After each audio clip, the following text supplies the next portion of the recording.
Mr. Mayor, you are now live. All right, quorum being present, I'd like to call this meeting to order. The first item on the agenda is the closed session.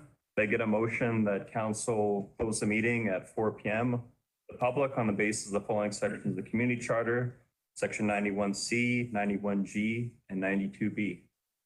Moved by Councilor Manas, seconded by Councilor Toporowski. Any discussion? Just that, can you let everybody know that we're going to be starting public meeting as part of the process? Oh yeah, any members of the public watching right now, we're going to be moving into closed meeting right now, but we will be moving back into the public meeting at 5 p.m. this evening.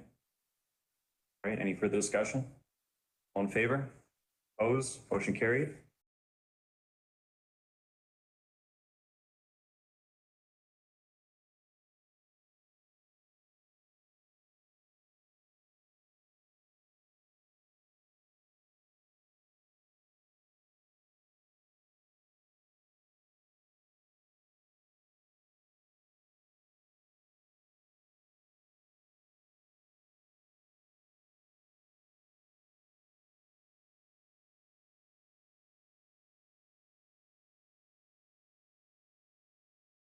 Mr. Mayor, you're now live.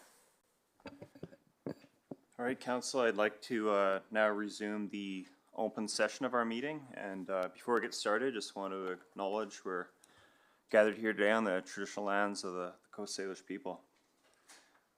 For our open agenda, the first item here is approval of the consent agenda. Could I get a motion to approve the consent agenda and recommendations contained therein, or are there any items members of council like to pull? Councillor Justice, then Councillor Finley, then Councillor Manas. Thank you, Mr. Mayor. I'd like to pull items 3.1.3 and 3.2.1.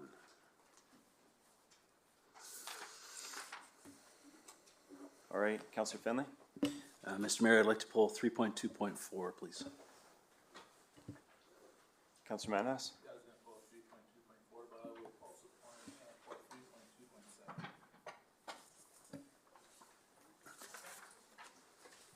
All right, and I'd like to pull item 3.2.6. So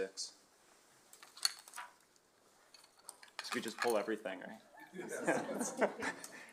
All right, can I get a motion for council to approve the consent agenda and the recommendations contained, recognizing that we pulled those items? Moved by Councillor Stash, seconded by Councillor Finley. Any discussion? All in favor? Opposed? Motion carried. Next item on the agenda is...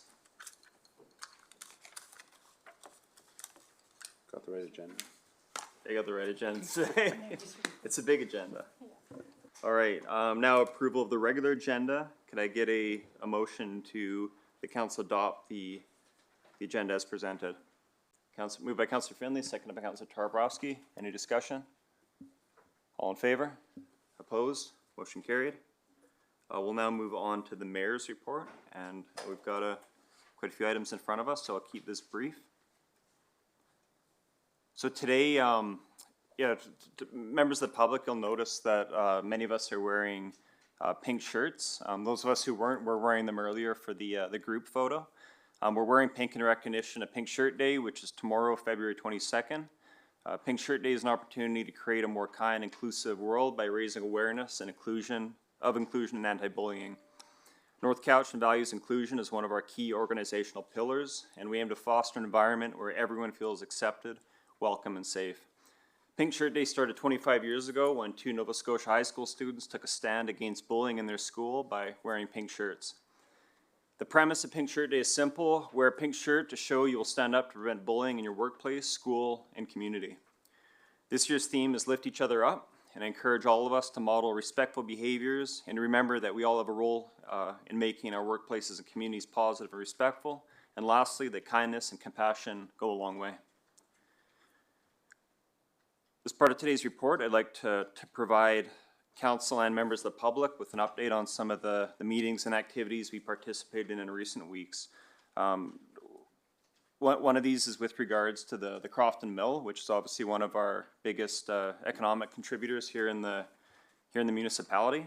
Council recently had an opportunity to tour the site And I would stress that anyone who hasn't had that opportunity yet, that you've really got to be on site to appreciate the scale of the operation they've got there and just how big of a contributor it is to our local economy.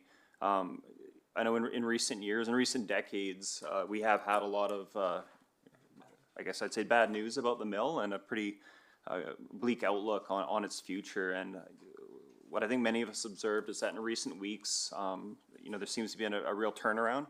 The provincial federal government announced a major investment in the facility, and also the company Paper Excellence has announced major investments that they're making in addition to that. And whether you're talking to folks from the company or from the union leadership, it's a much different tune than I think any of us have heard in quite a long time, and we're quite hopeful that this is the start of a brighter future for that facility, which again, big contributor to our local economy and obviously our biggest taxpayer here in North Cowichan. I mentioned in some of my previous mayor's updates that the provincial government had set up a community transition team, including representatives from the province and some local service providers to help support some of the local workers, the 150 workers who received layoff notices last fall. And, I'm pleased to report that transition group wrapped up its meetings just last week. We've been hosting them here at the hall, and part of the reason they wrapped it up is just because of the positive news we received recently that there's, most of those workers are going to be hired back, and the hope is that the balance of them will either be secure positions on the pulp side or take the early retirement packages. In the last couple weeks as well, Council as a collective has participated in what's called the Local Government Leadership Academy. So this is an organization province-wide that provides training and education to newly elected municipal officials and returning elected officials as well. All 7 of us participated in a 3-day conference in Nanaimo last week, and it's just a great opportunity to learn more about how to fulfill our roles and responsibilities here at the council table. And typically with these conferences, you get a whole session covering a wide range of topics, from kind of the fundamentals of budgeting to codes of conduct and the basics of land use planning. I recently also had the opportunity to attend the Island's Agricultural Show here held at the Cowichan Exhibition Park in North Cowichan. This was started back in 2011, the Island's Agricultural Show, and it's the only agricultural trade show serving the farm and food community on Vancouver Island, the coast, and the Gulf Islands. It provides a venue for farmers, rural landowners, farm organizations, equipment dealers, service providers, and the general public to learn, connect, and engage. This year's show included educational workshops on current topics in the sector, plus a trade show featuring over 60 exhibitors. North Cowichan's character and identity are defined in large part by the agricultural landscape and our reputation for producing good quality food and other agricultural products. And supporting agriculture has been and we will continue to be a strategic priority for this municipality. Finally, I just wanted to note to Council that just this past weekend, the Vimy Hall celebrated its 100th anniversary. This is a building owned by Municipality of North Cowichan. What wasn't built by us, but we acquired it a number of decades ago. It's one of the several quite old community halls we have here in the municipality, including also Westholme and Somenos. They hit that 100-year milestone and held a celebration at the hall on Saturday night, including live music and refreshments, and yeah, just a lot of folks there from all kinds of parts of the Cowichan Valley who have a historic connection to that site, which especially this year as we're celebrating our 150th anniversary, I think it's a great opportunity to highlight some of these facilities that have a history here in the municipality. So that concludes the Mayor's report. Any questions from Council? All right. Moving on now to delegations. So we don't have any delegations this week. Now we're on to public input on agenda items. So I'll just oh, sorry, Mr. Swabe. Thought you were going to ask something. All right. So for public input, anyone who hasn't been to our meetings before, we typically allow a maximum of 5 speakers, 3 minutes each, and we ask you to step up to the microphone to state your name and your address. Typically, while we allow 5 in-person speakers, we also allow a number of speakers through the virtual engagement as well. So on that note, I'll open up public input and ask if anyone wants to step forward to the microphone and speak to any of the agenda items. Yep. If you could just state your name and address. Thank you. Thank you, Mayor and Council. My name is Linda Prowse, and I live at 1748 Cecil Street in beautiful Crofton. And today I just wanted to speak briefly to item 10.3, the use of Richards Mountain Trails by mountain bikes. This agenda item is a notice of motion to be introduced at the March 1st, 2023 council meeting. The motion would direct the Cowichan Trail Stewardship Society position paper proposal to develop Richards Mountain for mixed use, including cycling, to be referred to the Economic Development Committee to make recommendations considering economic, social, and environmental impacts that cycling may pose on Richards Mountain. Right up front, I'd just like to say that I'm against any changes being made on Mount Richards except for maintaining the current trail system that's in place. I'd like to see the North Cowichan Parks and Trails Master Plan continue to only allow hiking and equestrian usage of the Richards Mountain trails. But today, I'd like to speak to the process where it seems council is considering a position paper from a special interest group suggesting the North Cowichan Parks and Trails Master Plan be changed. I understand the master plan was approved back in 2017 after extensive consultation process with First Nations, neighboring local governments, public and other partners. I think a lot of thought would have been given into why Mount Richards was designated as a slower and quieter mountain, only allowing hiking and equestrian use, unlike Mount Zuhalem, Mount Prevost, Maple Mountain, which allows mountain biking and are constantly being developed as new hiking trails.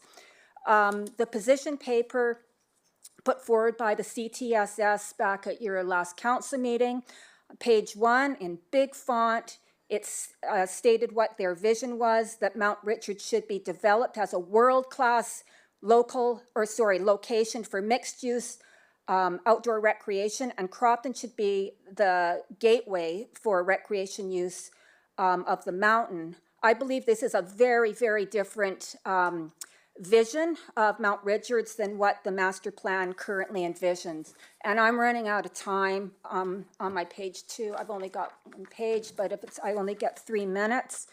You got 15 seconds left. Okay, well, I just would hope that perhaps you would consider not considering this proposal at this time, and do consider it when it's a council priority to reopen the Parks and Trails Master Plan, and then at that time considering this proposal, as well as other proposals that other people see as a vision for Mount Richards. Thank you. Great, thank you. And just for everyone's clarity, the proposal with regards to Mount Richards is a notice of motion. So with the notice of motion, a council member is giving notice that it's going to be debated next Wednesday. We won't actually be debating it as a council for this meeting. All right, anyone else for public input?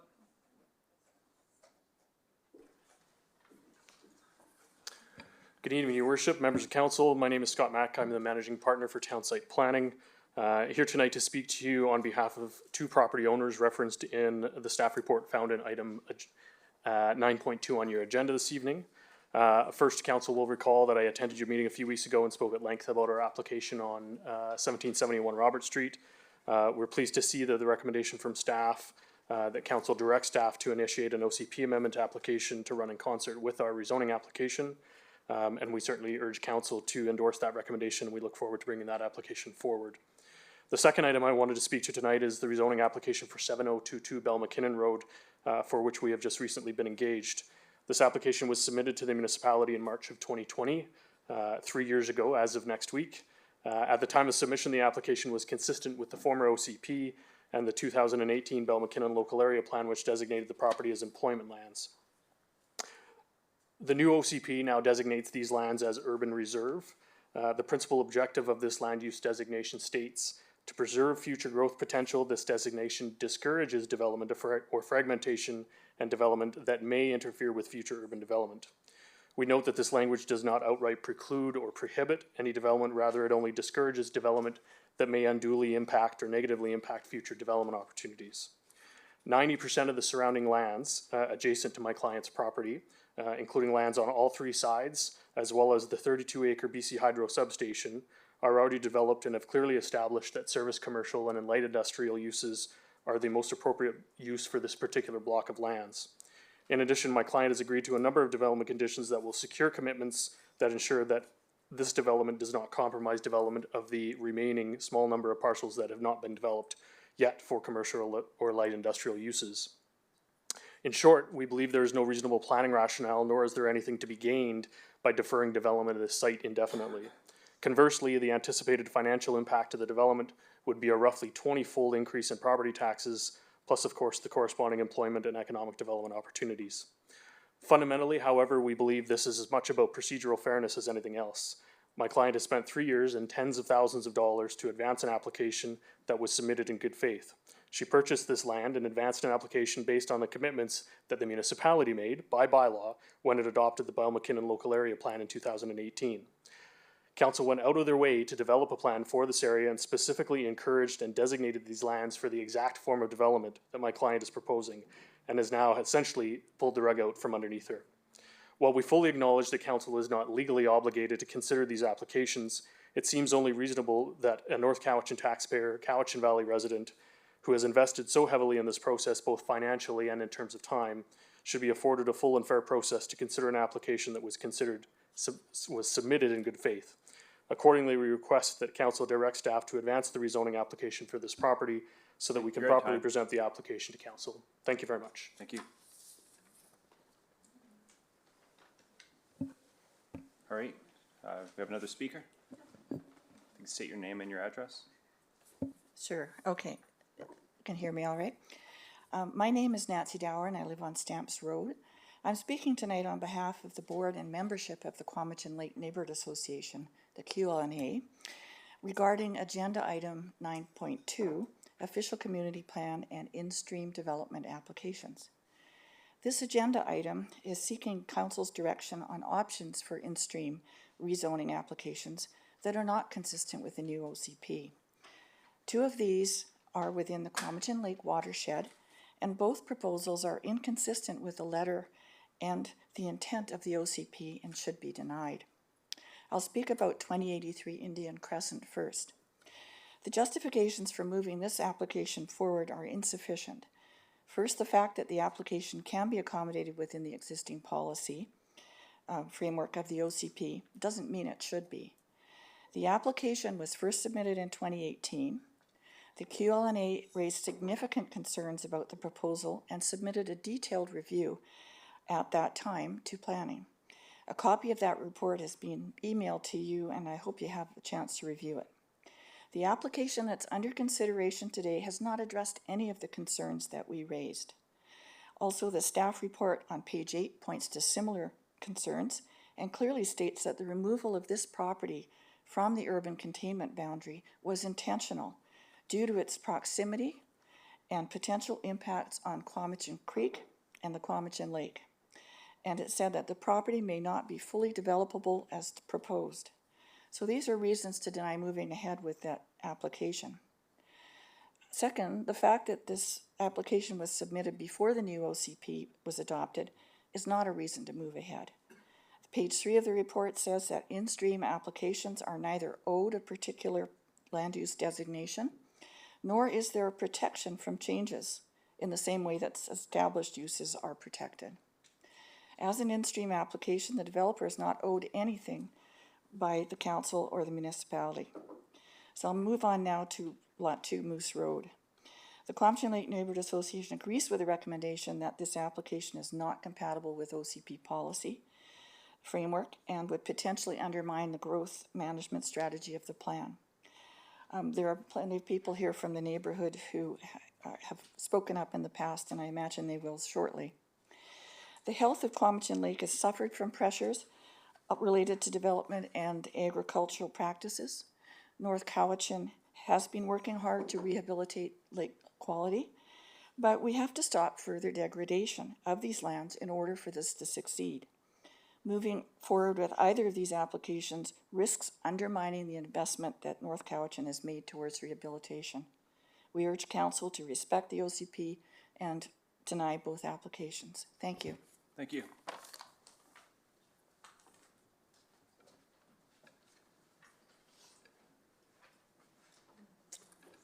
Good evening, Honorable Mayor and Councillors.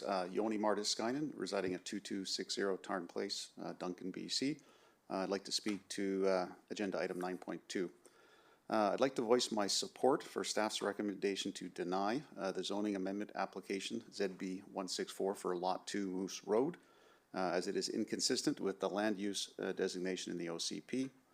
That lot is currently zoned rural restricted A3, and the minimum lot size for that zoning is 1.98 acres per residence. Subject property is just shy of 6 acres, so under the current zoning, the maximum residential units that can be placed on that property is a total of 2, barring any variance. Scala Development's proposal for that property is 46 units, so that's 23 times higher than the current zoning allows. So when we say something is an order of magnitude larger, typically that's 10 times. 23 times is more than an order of magnitude increase, so it could be considered extreme. Zoning exists for a reason. It's not something that should just be written off with the stroke of a pen. The developer shouldn't consider zoning as something that doesn't matter to the municipality or something that doesn't matter to neighborhoods that are impacted by zoning changes. People shouldn't say it's just zoning. It's not just zoning, and it does matter. So let's just imagine. Imagine that this proposal was for 3 or 4 20-plus story condominium towers, hundreds of feet high on that lakefront property. At the top of one of the towers closest to the lake, we could have a bungee jumping station in there. We could have a zip line that runs into the lake. And to further improve the whole thing on the main level, we would have a brand new modern Costco complex. So rather than 46 units on this property that's only zoned for 2 units, what if we had 500 units? There'd be an increase in tourism, an increase in shopping traffic flow into the Cowichan Valley. If you think it's impossible to find parking at Costco in Victoria, just imagine Costco by the lake. Cars would be lined up Lakes Road for miles trying to park as close as they could. Wouldn't that be great? And so I hope at least half the people in the room just thought that sounds crazy. And that was my point. So if we think it's just zoning and zoning doesn't matter, then this absurd scenario is what we'll be facing in the future. Each development should be considered on a case-by-case basis, and 23 times the current zoning I think is a bad idea. That density is unprecedented on the lake. You do not find anything for that many units per acre or hectare right now. Thank you for your consideration. Thank you.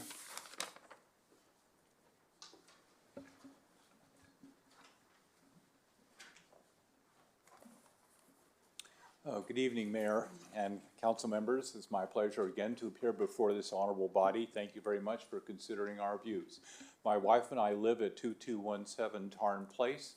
We love our neighborhood, we love the community, and we support continuing planning efforts to make sure that our future generations look back on us as appropriate stewards and custodians. I'm here tonight to speak in favor of staff's recommendation to deny the Scala development proposal for Lot 2 Moose Road, which is item 9.2.4 on your agenda.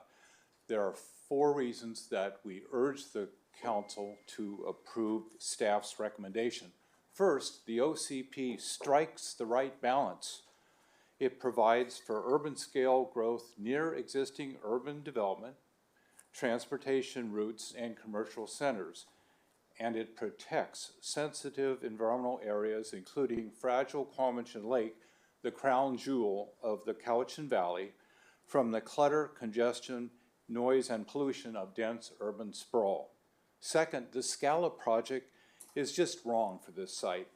46 units crammed onto less than 6 acres is 7 times the density of nearby neighborhoods. Its 4-story apartment building, including commercial uses like a restaurant, on the shores of Cowichan Lake will harm the lake from such dense human use. It will be seen across the lake, even from the top of Mount Sahalem. It would turn a natural setting into another eyesore and victim of leapfrog urbanization. The surrounding rural-scale neighborhoods have unanimously objected to this project in many letters, emails, and petitions to you and to your planning department. Third, Scala's client bought this property for speculative purposes in June 2021, knowing the existing A3 zoning had a 2-acre minimum lot size that precluded its project and that a draft OCP was underway. The $2.3 million price it paid for this 6-acre parcel reflected this zoning restriction. Scala should not be allowed to reap a windfall profit at the public's expense. Finally, this richly endowed special property deserves consideration for permanent protection. It is blessed with more than 70 rare Gary oaks teeming with wildlife specifically adapted to this endangered ecosystem, and it presides over a majestic, spectacular display of wildflowers throughout the spring and the summer. The diverse habitat includes a stream and dense riparian vegetation that Scala would obliterate and replace with a 4-story apartment complex. It warrants potential acquisition. Mr. Volker, you're at time. Thank you. Thank you very much for your consideration tonight. I hope that you support the staff's recommendation to deny the Scala application. Thank you. So that concludes our in-person public input, as we have a limit of 5 speakers. I'm now going to open it up to the virtual attendees. Michael Jura, you are unmuted.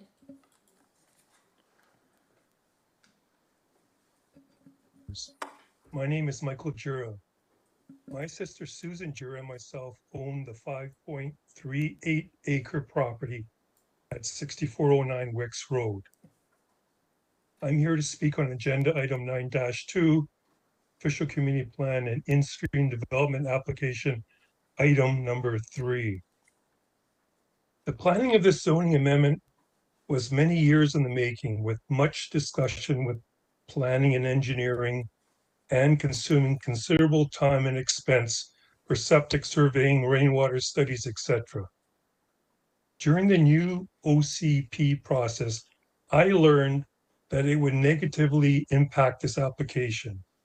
In talking to staff, I was told by a number of people that if my application was submitted before the new OCP, it would fall under OCP 3450 and not OCP 3900. I submitted this zoning amendment application on May 10th, 2021, 15 months before OCP 3900 was adopted on August 17th, 2022. The guide to zoning amendments states the processing time of 6 to 12 months. This is a very simple application. I did everything I was directed to do on time with this application. I was persistent in moving this forward, but email after email stated the large number of applications, the complicated applications, lack of engineering personnel, etc., all of which delayed this application. And I'm sure the new OCP process took up considerable resources. Bottom line is, I didn't slow down the process, and because of the delay, it didn't see the light of day in front of council under the previous favorable OCP. Under the previous OCP, this property is identified as a rural cluster in the Lakes Road area. The zoning is inconsistent with surrounding properties, of which virtually all are zoned R1. In summary, this simple application conformed to the previous OCP, and because of delays in various departments, it was not presented to council. It's my hope that moving forward, This application will be looked at in full and ultimately passed, which will help address the housing crisis in North Cowichan. Thank you, Mayor Douglas and council members, in listening to me. Thank you, Mr. Jura. Do we have any other virtual attendees with their hands raised? I will refresh the list 1 moment. Michael Porter, you are unmuted.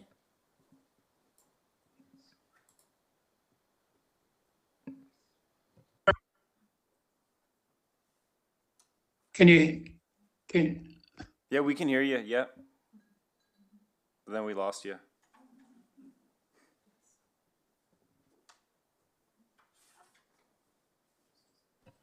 Mr. Porter, you do not have to hit the unmute option. We will unmute for you. You can go ahead.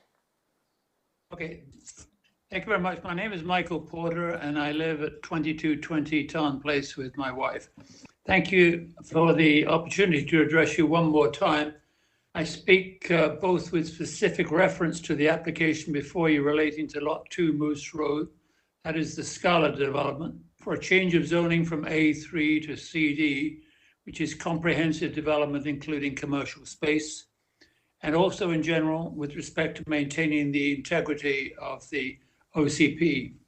You all undoubtedly saw the note of caution in the report prepared for you by your planning department, and I quote, "Amendments that deviate from the general intent and structure of the OCP should be undertaken cautiously, as they may erode the public's confidence in the OCP and encourage land use applications that are incompatible with the OCP's vision, principles, and growth management strategy." I echo that note of caution. In my former judicial career, there was an old adage that read, "Hard cases make for bad law." And I would suggest to you that if you start opening up the OCP to accommodate some difficult and in some cases sympathy-earning cases, you will open the door a crack through which others will seek to pour, shoving it wide open, albeit their cases have no merit. Better far, I would respectfully suggest to you, is to use the available resources, planning staff time, and your own valuable time to look forwards, not backwards, and work on the development of affordable housing in areas already designated in the OCP as being appropriate for that purpose. I am confident that a huge majority of the community will be in favor of that approach and not going backwards over and over again over what has already been decided and approved overwhelmingly by our community. Specifically with regard to Lot 2 Moose Road, I can only point out that not only is this totally inconsistent with the OCP and its values, it is totally inconsistent with the surrounding neighborhood. It would destroy one of the last Gary Oak ecosystems around Cowichan Lake, and it would do untold further damage to that lake, which all involved are now trying to remediate. It has nothing going for it except a quick financial buck for the developer, and I would ask you to bear in mind the greater community interest and deny this application as recommended by your very competent planning department. Thank you very much. Thank you, Mr. Porter. Do we have any other virtual attendees with their hand raised? No, we do not have any more hands raised. All right, well, that concludes the public input portion of the meeting. Mr. Mayor, we do have one person. Okay. Margot, you are unmuted.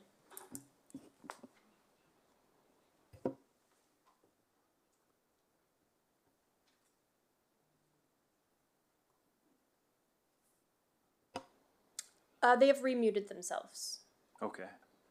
and lowered their hand. All right. So that concludes public input then. I'm going to ask council, we've got, most of the comments have been with regards to item 9.2. Before we get there, we've got 5 bylaws and 1 report.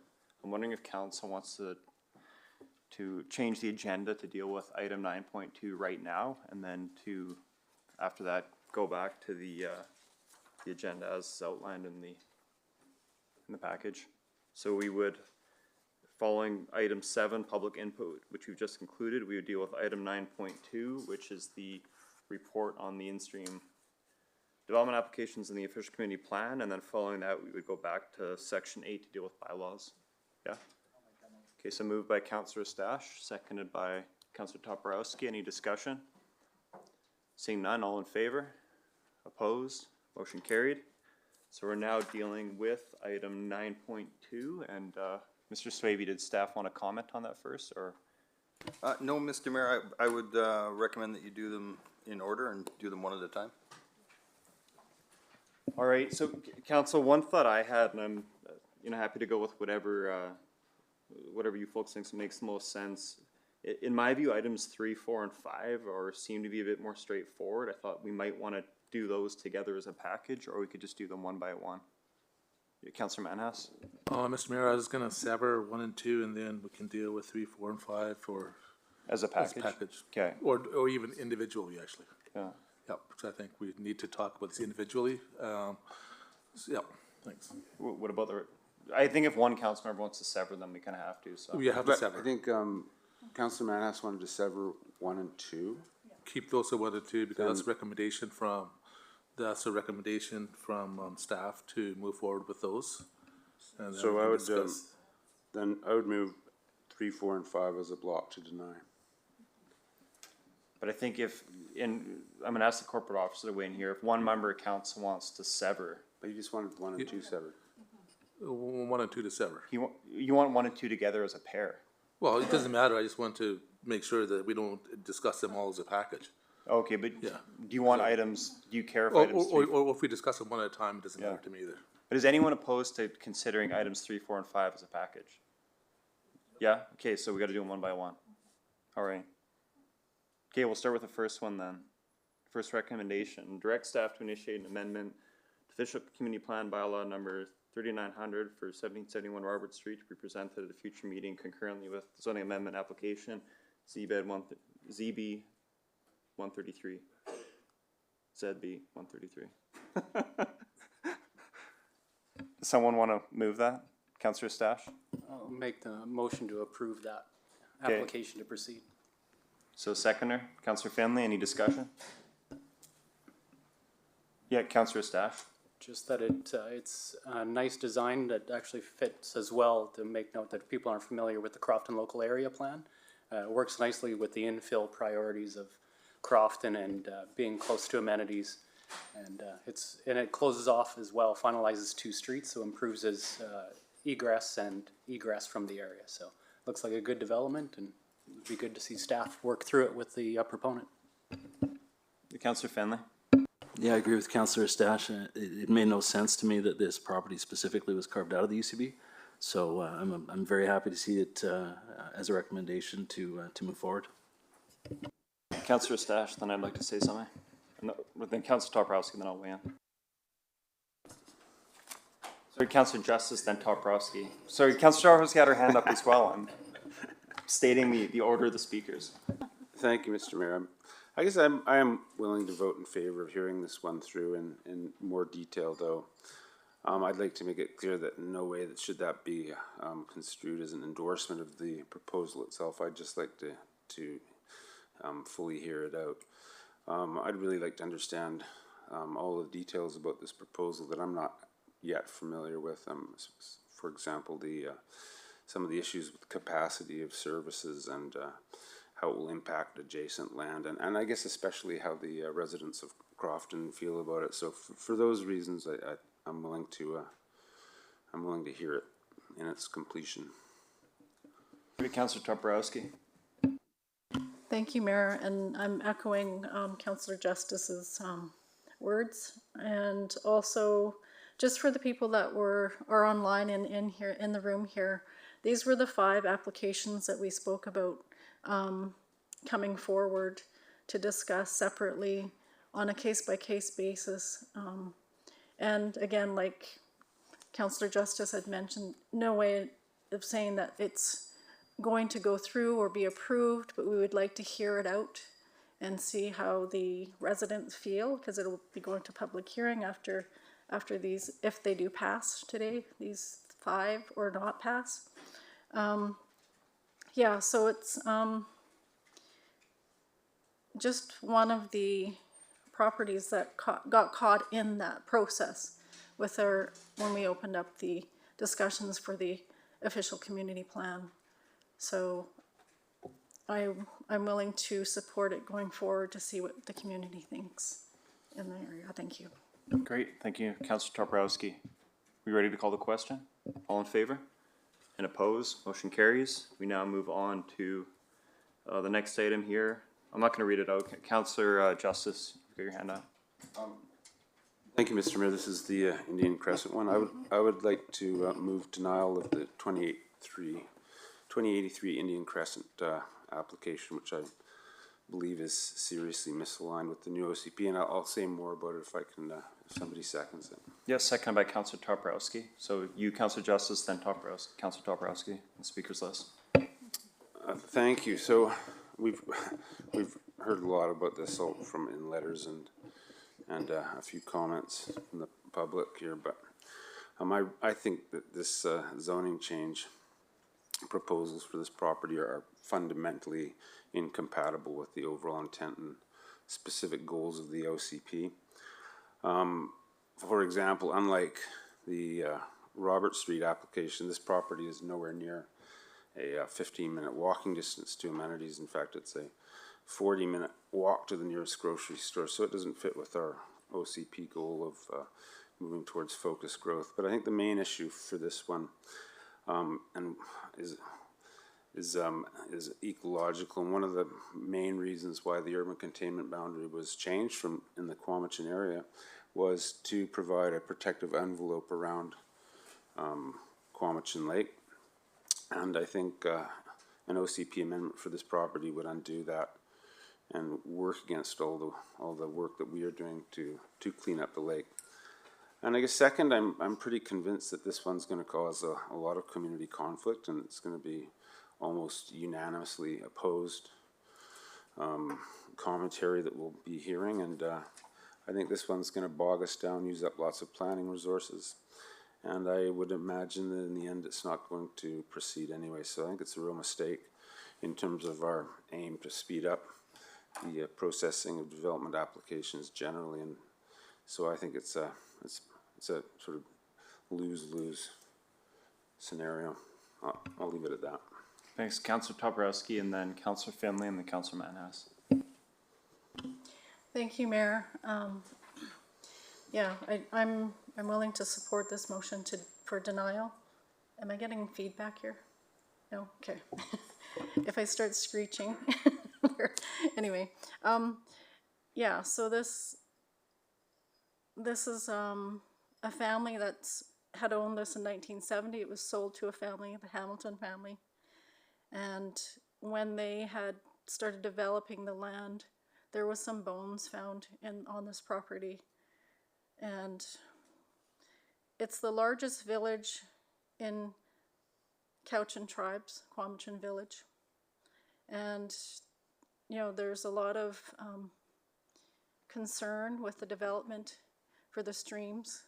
And as Councillor Justice had mentioned about the protection of areas, that's part of our official community plan, drawing some boundaries around Cowichan Lake and trying to protect what we have there and what's still intact. So I know that there was some concerns brought forward with Cowichan tribes with this piece of property before, and one of the elders spoke very loudly about the concerns of digging up the earth again because of those remains that were found. Thank you. Thank you, Councillor Toporowski. Councillor Finley. Mr. Mayor, I'm not in favor of this motion for a couple of reasons. One is the property was in the urban containment boundary before the change of the OCP in August. It is serviceable. It's very close to town by means of commuting, of course. What's interesting is recently CVRD did a workplace housing study that shows almost 90% of the workers that were surveyed from all different industries wanted to live in a single family dwelling, 90%, not apartments or condos. So I think we still need single family dwelling development in our community. And being so close to town, I think this is an excellent use of the land. Thank you. Mr. Manas. As Councillor Finley, I'm not going to support the denial, as we do need housing in this area. We keep hearing about Cowichan Lake. Cowichan Lake has not been swimmable since the 1930s. There's only Councillor Justice swims in there right now. But so all this stuff is just, it's hearsay. It's not hearsay, but it's bogus to me. Even on Moose Road, the Torn Place area, I'll speak to that later. But anyways, I'm in total support of moving ahead with this, as this was in the UCB originally. People bought this property in good faith, and then all of a, with the stroke of a pen, this was taken out of the UCB. So I'm in total support of the recommendation from staff on this. Great. Thank you, Councillor Manas. Councillor Stash. Thank you, Your Worship. I'm going to be supporting fellow councillors Toporowski and Justice on this. It would be different if it was going against one item, but and now there's so many items that this is against being. It's currently not zoned. We're looking at a rezoning on top of a zoning. So there's zoning variance, there's a rezoning, there's a OCP amendment. There's so many things just on that side that it doesn't meet just the density demands of it. Secondly, it's a riparian area, so there's our second strike against it. We have very few intact, open drainage, natural occurring riparian areas left around the lake in its natural state. This is one of them. We have very few Gary Oaks remaining around the lake, and this is one of them, so there's strike 3. Number 4, we're trying to bring back the ecological integrity of the lake. It may have been since 1930, but as we see south of the border in Washington, they're removing dams built in the 1920s and salmon have come back. So just because something hasn't occurred in 30 years doesn't mean that the ecological benefit cannot be brought back. And then now Councillor Toporowski being the lights to the cultural and historical significance to the Cowichan tribes on that land is a new thing that wasn't relevant or brought back as a historical item in this document. So now that brings the 5th item that bears weight, that this just doesn't fit right with where we're at. And then I haven't even seen the 6th item, which brings into the intent of the new OCP. So with the weight of 6 items speaking quite heavily upon us on this one, it's our duty to act in support of my fellow councillors' motion to deny. Thank you, Your Worship. Great. Thank you, Councillor Stash. Councillor Calio. I'd just like to say that I'm in support of this development, and that I think it was carved out the same of the UCB, and that in all fairness it should proceed. I do take everything that the councillors have said as weighty, but I think in this case that I'm going to vote for this particular development. Thank you. Great, thank you. Councillor Justice to close. Thank you. Just let me say one more word about it. Just see if I can convince one of these other councillors, because this isn't just about the lake. Actually, this property is really significant ecologically for a whole bunch of reasons, because it's actually at the confluence of Cowichan Lake and Cowichan Creek. So it's actually on Cowichan Lake in the winter when the water's high, but it's the place where the water flows out. And in fact, the lake has been subject to water level height changes because of beaver activity on that site, which has caused, late drying out periods on even as far over as Herd Road. So it just shows the significance of this site for both the lake and the creek. But the creek's the other thing, because that creek that links Cowichan Lake to Cowichan River is a almost intact wildlife corridor, and one of the very few ones that that connects the Cowichan Lake to to outside of the watershed. So it's pretty significant for biodiversity. You know, it's just something. It's not just a property. It's fully treed. It's old Gary Oak remnant, overgrown, but wetlands. It's pretty interesting. You said one word. Did I say more than one word? Yeah, so perhaps this will be to close for me. I will be supporting the motion. I think some of my colleagues on the table have spoken to the significant ecological value of the site. Councillor Justice mentioned the intact wildlife habitat corridor from Cowichan Lake running all the way to Cowichan River, actually to the Cowichan village site, Cowichan village site alongside the river there. So there's not only, again, this significant ecological value, but as Councillor Toporowski pointed out, significant historic and cultural value to Cowichan tribes as well. You know, when this first came to council in 2018, we did receive a fair bit of analysis from one of the, from actually the Cowichan Lake Neighborhood Association that did provide mapping to show about 85% of the site is heavily vegetated at this stage, or at the time of their submission. And obviously with Cowichan Creek running through it, there's you know, significant ecological value associated with that. So all these reasons, I will be supporting the motion that's been moved and seconded. So having said all that, perhaps we can call the question. Yeah. All right. All in favor? And opposed? Motion passes with Councillors Finley, Callio, and Manhas opposed. So we now move on to number 3 here with regards to Wicks Road. Does someone want to move the recommendation or an alternative? Councillor Justice? I'll move the recommended motion. So it's been moved. Is there a seconder? Moved by, there's seconded by Councillor Toporowski. You moved it. You want to speak to it first?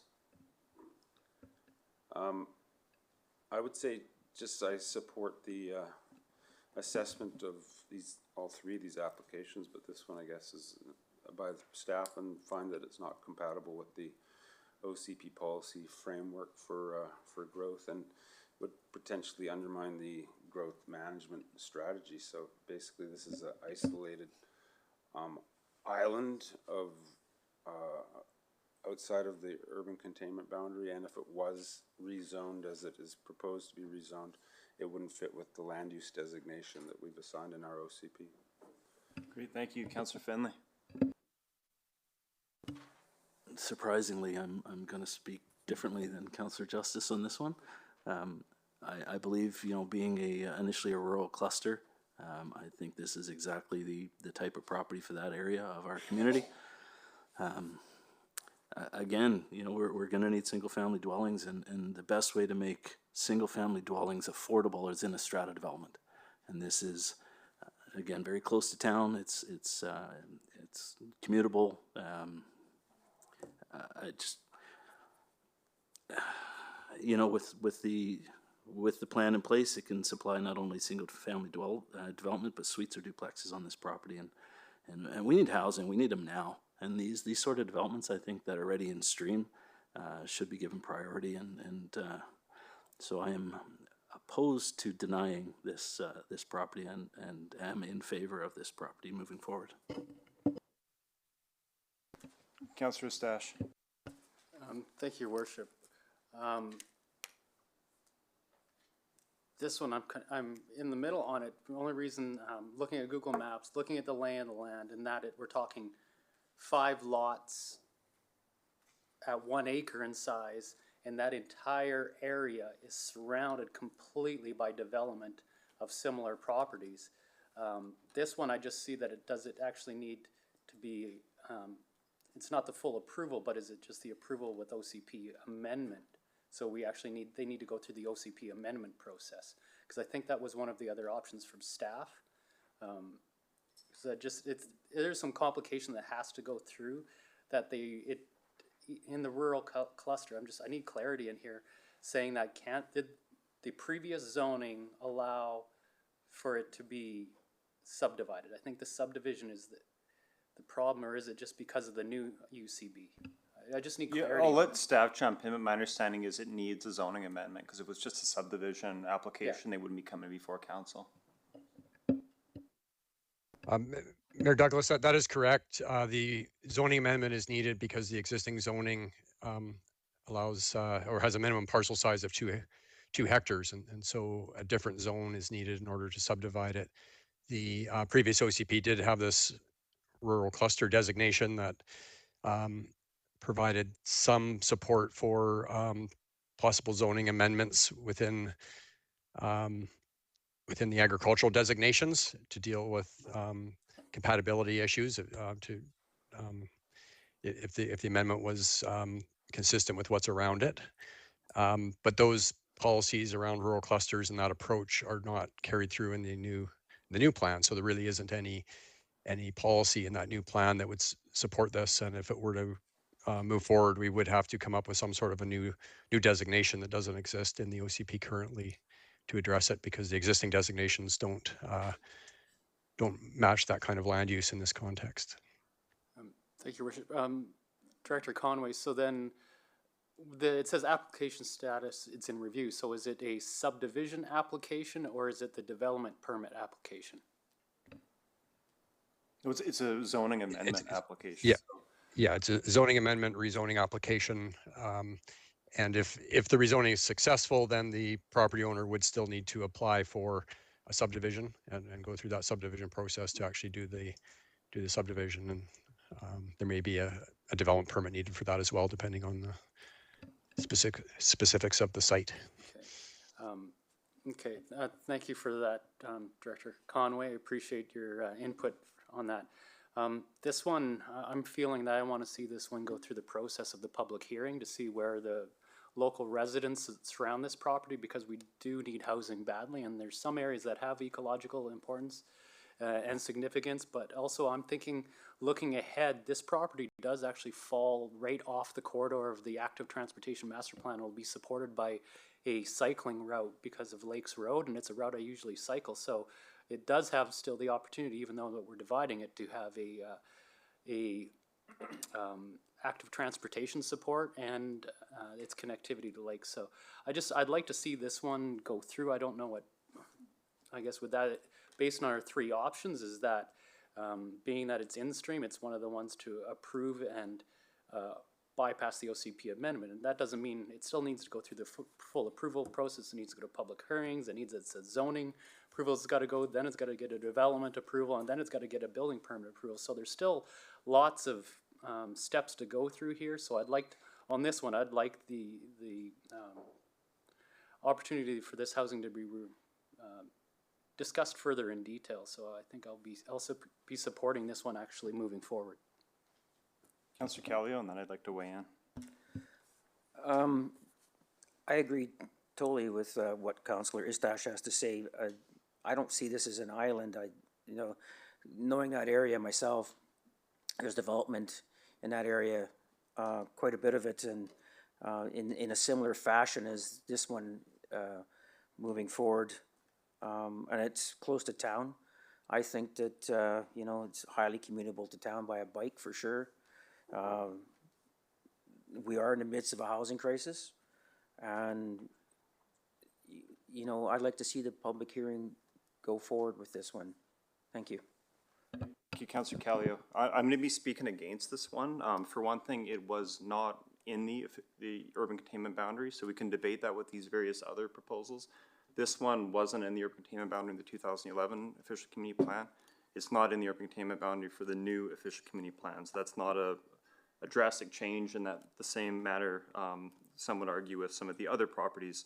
The other issue here, and this is something I'm hoping staff could speak to right now. First is with regards to the general intent of our new official community plan. Obviously, it's an almost 200-page document. There's a whole wide range of policies in there covering various topics, but I think if you distill it down to a couple key principles, it would basically be that we're trying to discourage the same level of development we've seen in recent years in our rural areas, and try to encourage more growth in our growth centers where we have existing infrastructure and services. And I know there are some fairly specific policies in the new official community plan with regards to rural subdivisions, and my understanding is, my recollection is we have set some fairly large minimum lot sizes for that. So I'm wondering, first of all, if staff could speak to that. And secondly, I understand that with the way staff made the recommendations for these 5 proposals, they had recommended that we move forward with the OCP amendment process for the first 2 because they didn't feel that it would undermine the structure of the entire official community plan, but that one of the reasons they were recommending against the recommendations 3, 4, and 5 on here is that the concern was that if you approve one of these, you're going to basically unravel the entire document that we just spent the last 4 years and hundreds of thousands of dollars and countless hours developing. So I'm wondering if staff could comment on those 2 items. First of all, the minimum lot size for rural subdivisions under the new official community plan, and then secondly, their concern with how this amendment and really the other next 2 for that matter could unravel the entire official community plan if they were to pass, which I believe is outlined in the staff report. Mayor Douglas and Council, I will attempt to answer that. So the plan talks about discouraging subdivisions of less than 2 hectares in the rural areas. So North Cowichan has quite a bit of rural residential or suburban residential lands that have been subdivided in the past in areas that would not be considered urban by any means. And those, many of those subdivisions, they obviously exist, and those land use patterns aren't changing anytime soon. But the one of the objectives of the plan is to not facilitate further development of that sort. And so most of those areas are designated as rural residential, and that designation has policy that states that subdivision of less than 2 hectares or about 5 acres is not supported. And that is why an OCP amendment would be needed in order to consider this application, because the land use designation would have to change. I guess there's a few different ways that could happen, and if council were to want to see an OCP amendment for this application, there would have to be some consideration given as to what that would look like. We currently don't have any designations outside of the urban containment boundary that supports that type of subdivision in the rural area. So we would likely have to create a new designation. The second part of your question, Mayor Douglas, I believe you were sort of asking what the reason for those policies. No, the second part of Mr. Conaway is in your report, you noted that the first 2 proposals we've discussed here, you thought we could move forward with OCP amendments without undermining the structure of the official community plan, but that these next 3 would be so drastically different than what's outlined in the official community plan that they would basically unravel the thing. Well, yeah, I mean, I would. Those are, I guess, your words on unravel, but I would say that it is challenging to amend in this fashion, where there's site-specific amendments that are done, and that does erode the kind of broader land use planning approach to that you typically want to see in an official community plan. The designations have not been applied on a property by property basis. They're kind of broad swaths of land use that tend to encourage a certain approach to land use rather than dealing with it individually, where the OCP, and the more that's done, the more the OCP amendment process becomes, like a rezoning, where people come forward and they'll just request OCP amendments to deal with the specific land use they want. And, council can do that by adding policy and language into the official community plan, but it does kind of erode this broader, more consistent approach to land use planning that was intended when the document was prepared. So yes, I would expect that there would be consequences if those kinds of amendments are added to the document. Great, thank you. Councillor Stash. Thank you, Your Worship. Your line of questioning's had me thinking, just still aback. I need clarity here on this. This was an in-stream application during the OCP process and falls clearly underneath the amnesty umbrella, correct? No, so the amnesty umbrella, and staff can jump in to correct me, the amnesty umbrella applies to subdivision applications. So if you had a subdivision application in and you pay your fees by the date of the adoption of the new official community plan in August 2022, you'll have a 12-month period in order to move forward with your development. The amnesty period wouldn't apply to someone who submitted a rezoning application partway through the development of the official community plan. Okay. So and this one, I believe the date was it June, September 2021, the application submitted. So the application was submitted well into the process when we were developing the official community plan, and this was clearly communicated out to the public that we were in the middle of updating the official community plan, which in the defense of the property owner, I think that individual referenced that in their public comments, that they knew the official community plan was being updated, but I believe they were under the impression that, that the old official community plan would apply.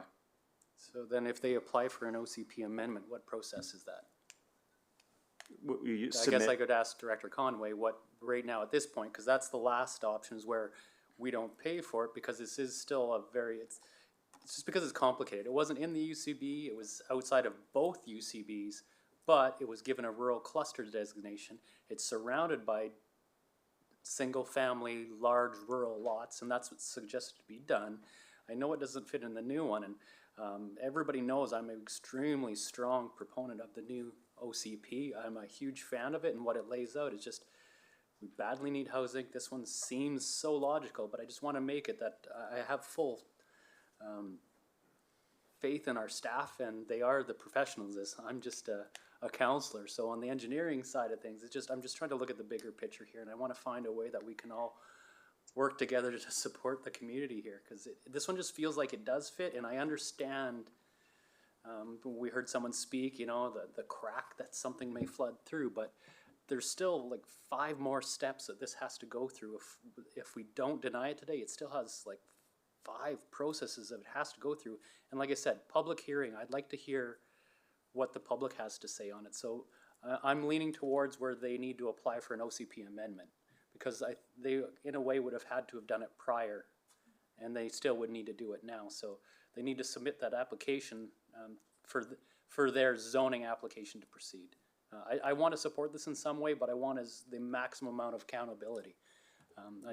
Sorry to bring it again, I needed some real clarity on this one. All right, Councillor Justice and Councillor Finlay.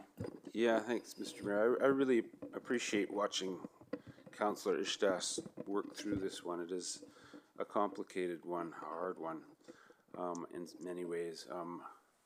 And having said that, I'm thinking back on the words of one of our public input participants who reminded us that hard cases often make bad law, because it's these sorts of difficult things that make you make an exception that then end up sort of opening the floodgate to lots of other sorts of things. And to go to your point that there's 5 steps that need to unfold.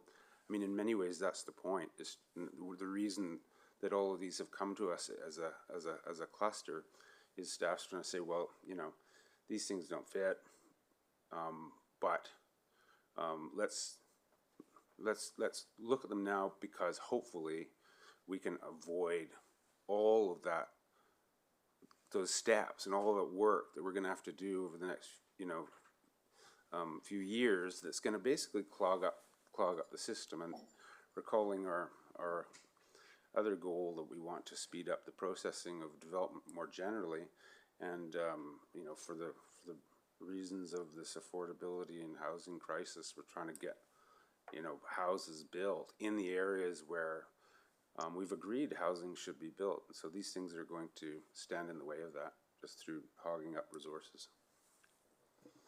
Finlay? Thank you, Mr. Mayor. My understanding when we've been talking about this over several council meetings, especially when I put my notice of motion forward, is the OCP is a framework. It's not the Bible. And so this seems to be like, okay, you know what? We're trying to change chapters of the Bible here. And I don't think that's the case. And some of the comments that were said by the public especially was, people can still bring their applications forward that are outside the urban containment boundary. and we will look at them. Well, this is one of them right here, and I think, like Councillor Stash said, it makes sense. There are properties right beside it and right next door and down the street that are very similar to what I think what this proponent is wanting to put forward. So yeah, there might be changes to the OCP, and frankly, I'm okay with that, because if it's a framework, that's great. Frameworks get changed, and for the benefit of the community. And I think this one is for the benefit of the community. Thanks. Any further comments? Councillor Stash? Councillor Finley put the motion on the floor, was it? Or what the motion on the floor was just to? The motion to deny, I think it was Councillor Justice forwarded and Councillor Toporowski. Okay, so we're currently, the suggested motion was. The suggested motion, yeah. To deny. And I think we're probably all landed where we're gonna vote, but I think the one thing I would stress, and I think it's a good point from Councillor Finley, it is a framework and there has to be some flexibility within it. But there are certain kind of overarching guiding principles of it. And what we committed to with this official community plan was really encouraging that density in our core areas and really discouraging the level of development we've seen in our rural areas. And in my view, as much as I do appreciate the importance of flexibility, I do not see this application as consistent with that core foundational principle of our official community plan. And as you know, our Director of Planning and Building pointed out, there are repercussions and consequences for the larger document if we do adopt this, if we do move forward with this application. But I think we've all kind of stated our bit, so perhaps we can call the question. The motion on the floor is the staff recommendation to deny the zoning amendment application for 6409 Wicks Road. So I'll call the question. All in favor? And opposed?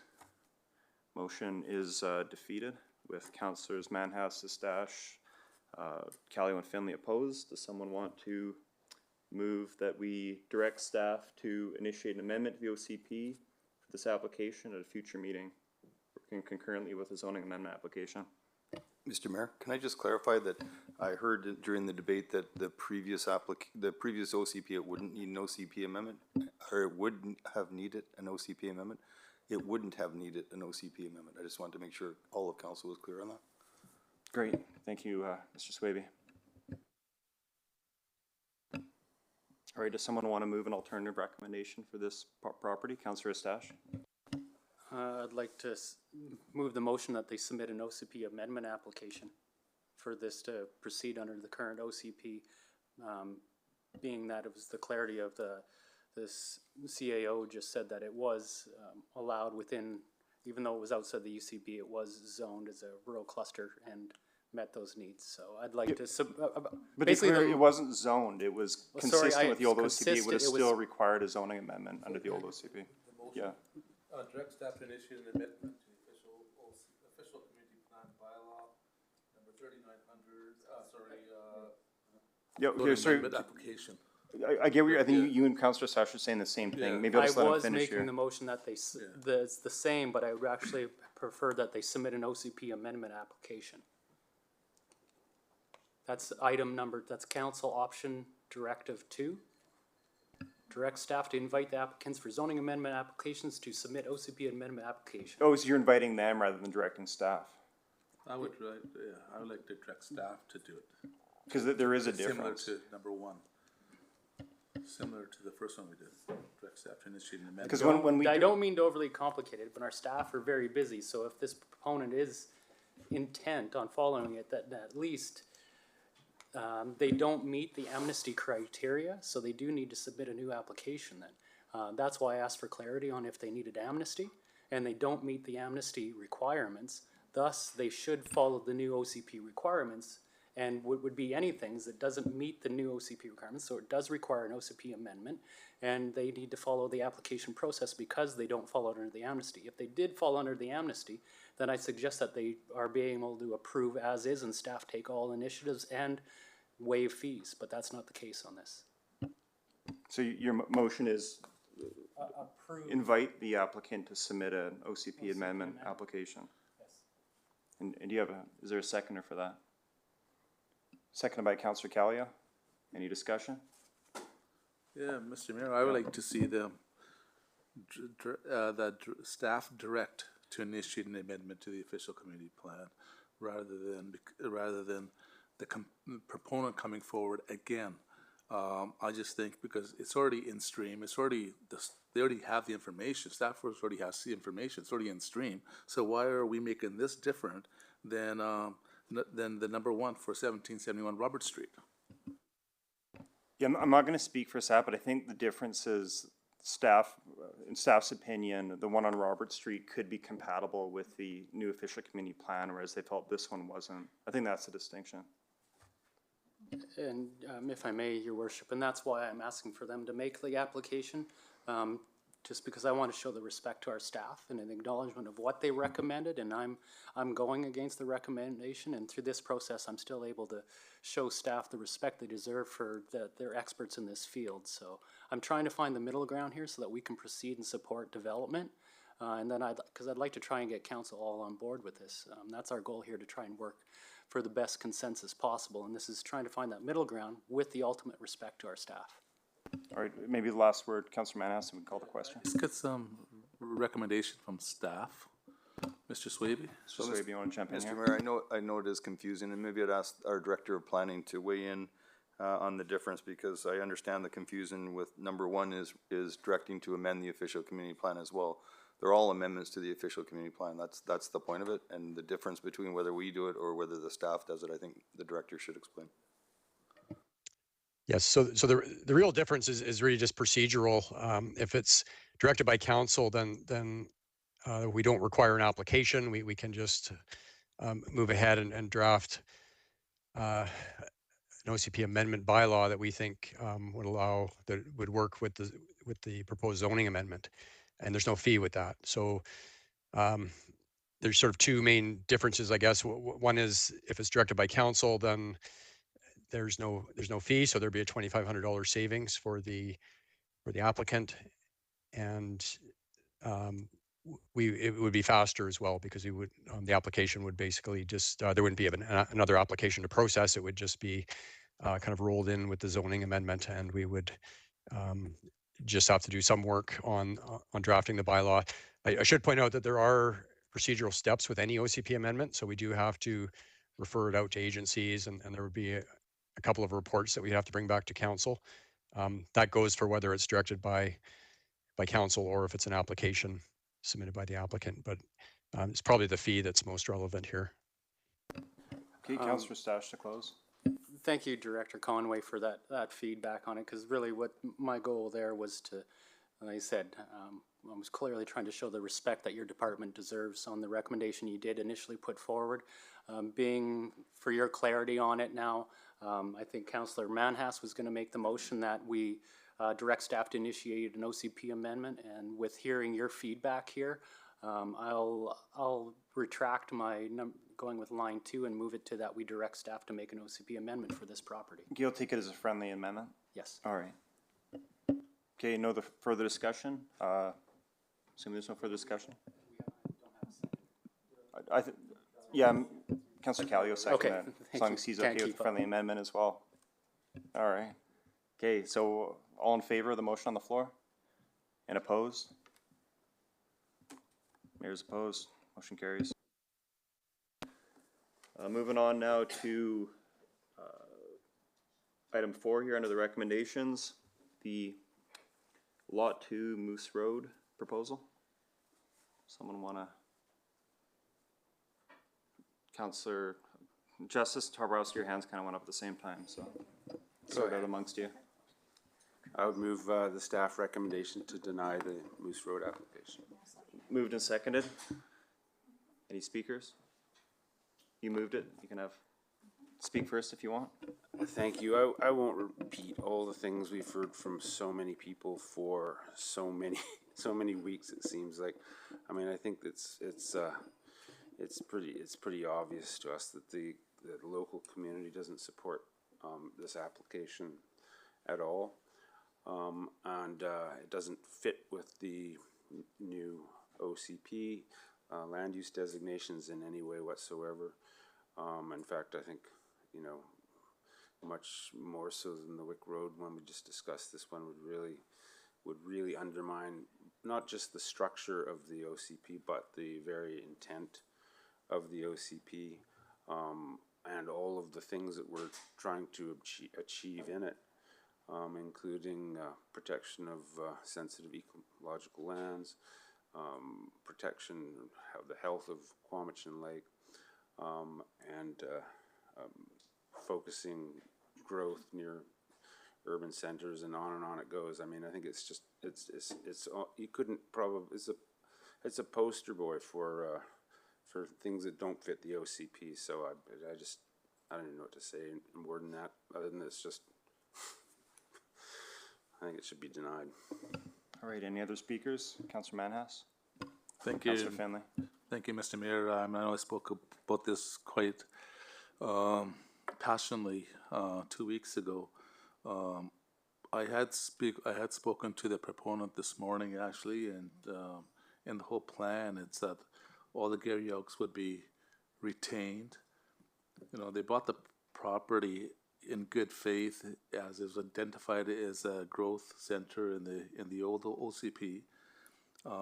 It provides much needed small housing and the missing middle housing, which could be affordable housing. It's ideal for seniors because it's only 900 meters away from Beverly Street. You know, this reduced GHGs. You know, we heard about the environment from the people in the crowd here. You know, there's got 20,000 square feet actually set aside for commercial use in this project, and you know, so you don't have to run into town to get a jug of water. Sorry, a jug of milk, but it could be water too. But you know, because this is actually within what some people want is a 15-minute walkable community. I think it's it'd be a great concept here, and so I'll just leave it at that. You know, half the houses right now in that area are under the roots of Gary Oaks on there, because it used to be a farm, like I said before. That property, there were Gary Oaks on there. Gary Oaks will cut down for where these people are living right now, and and now I just think, like I said last time, a couple of weeks ago, I think it's NIMBYism for this. It's not about yes, and like I said, they hear concerns about construction damage to Cowichan Lake. Like I said before, it's 1930s. Cowichan Lake has not been, swimming besides Councillor Justice there, and so this is all, I think is NIMBYism to the best of and that's all I can say. Councillor Finley. I do agree with Councillor Manhas. I think it is a good use of land, and knowing that the developer is going to save all the Gary Oaks on the property and work a development around those Gary Oaks and provide much needed housing again. We're seconds away from Lakes Road, as Councillor Stash talked about earlier, about the master transportation plan and accessibility to bike lanes in the future. I think is fantastic. It isn't overly dense. It might be overly dense from the viewpoint of houses behind it, but it isn't overly dense when it comes to a development. It's simple commuting to town and provides a nice mix of housing styles. And I think that's something we've talked about over the last few months since this council's come together, is providing different housing styles in different areas that meet the need of different people. And with Rowing Canada nearby, it could provide some houses for some of the rowers or management of Rowing Canada right next door. And I think that to me is kind of the icing on the cake for me. Councillor Toporowski.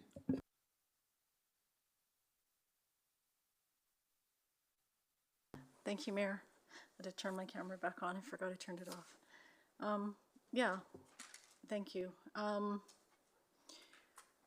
The protection of the ecological systems. I talked to my neighbor and talked about different developments that were happening. This application came up, and they were reading the agenda, and it's sort of like you see a piece of property, you think it's ugly, but what is actually happening on there is life.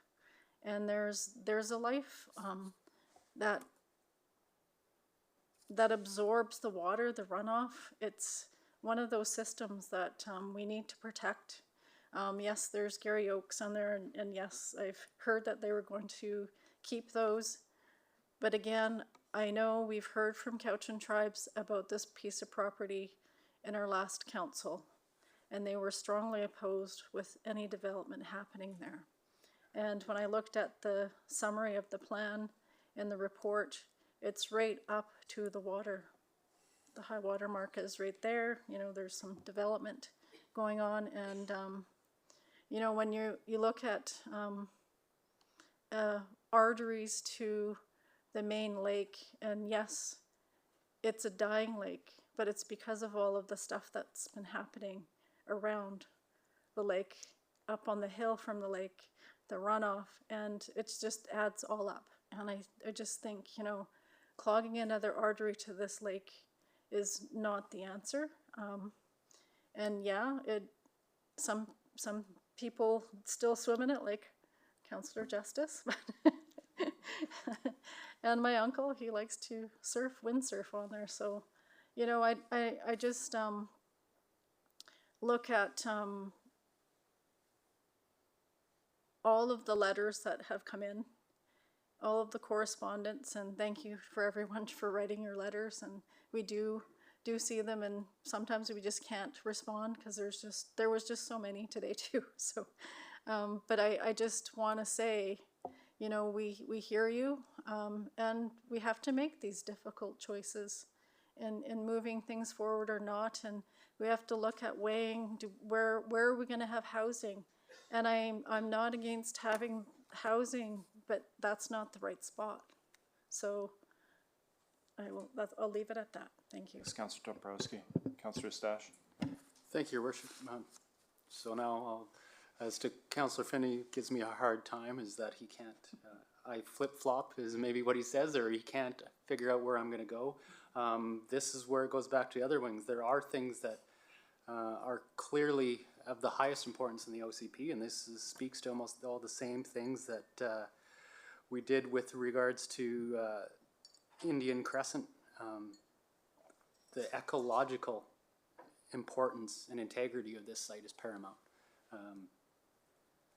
The amount of hardened surfaces that would be occurring there, not to even mention that within the Chemainus Revitalization Plan and everything going on in Chemainus, we haven't been able to accomplish anything of this scale, scope, size, or density in the last decade in Chemainus, and that's an area that has all forms of support and asking and begging for that type of development. That's where that belongs.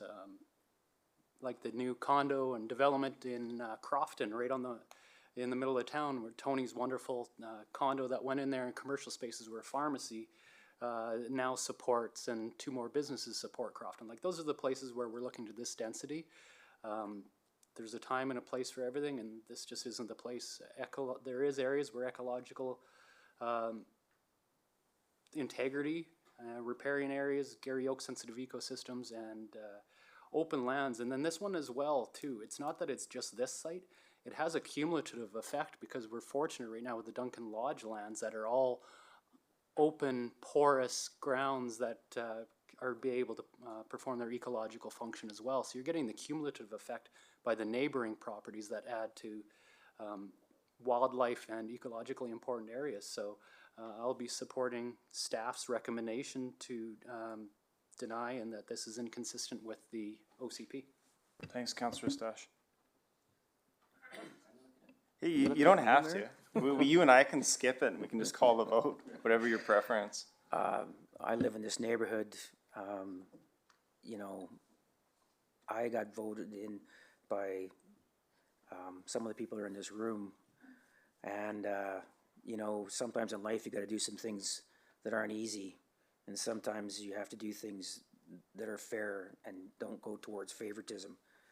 And I understand how all the proponents, or sorry, the people who are against this project, and like I say, I understand Councillor Isash's points. I understand Councillor Manas's points, and Justice and Toporowski and Finley.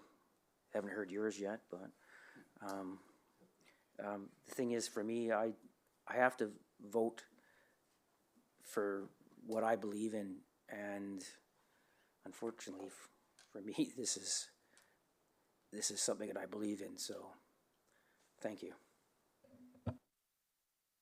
Great, thanks, Councillor Callio. Maybe I'll close now, and yeah, I will be supporting the staff recommendation. You know, we put a lot of work into that official community plan, and I think if it's going to be worth the paper it's printed on, we've got to stick to the intent and the principles of that document.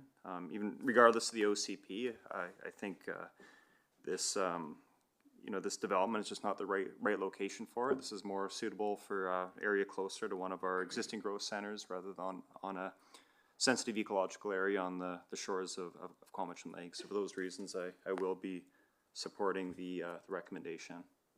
On that note, hoping we can call the question.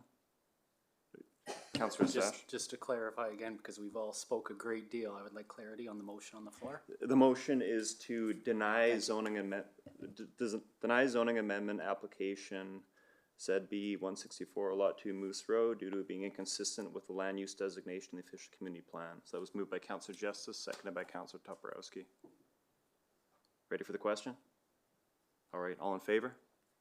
And opposed?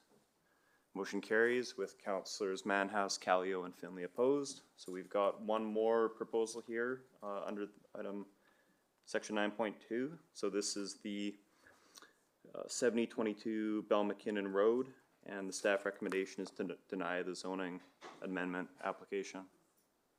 Councillor Justice. Moved. Seconder. Second by Councillor Toporowski. Any discussion? Councillor Toporowski, and then Councillor Finley.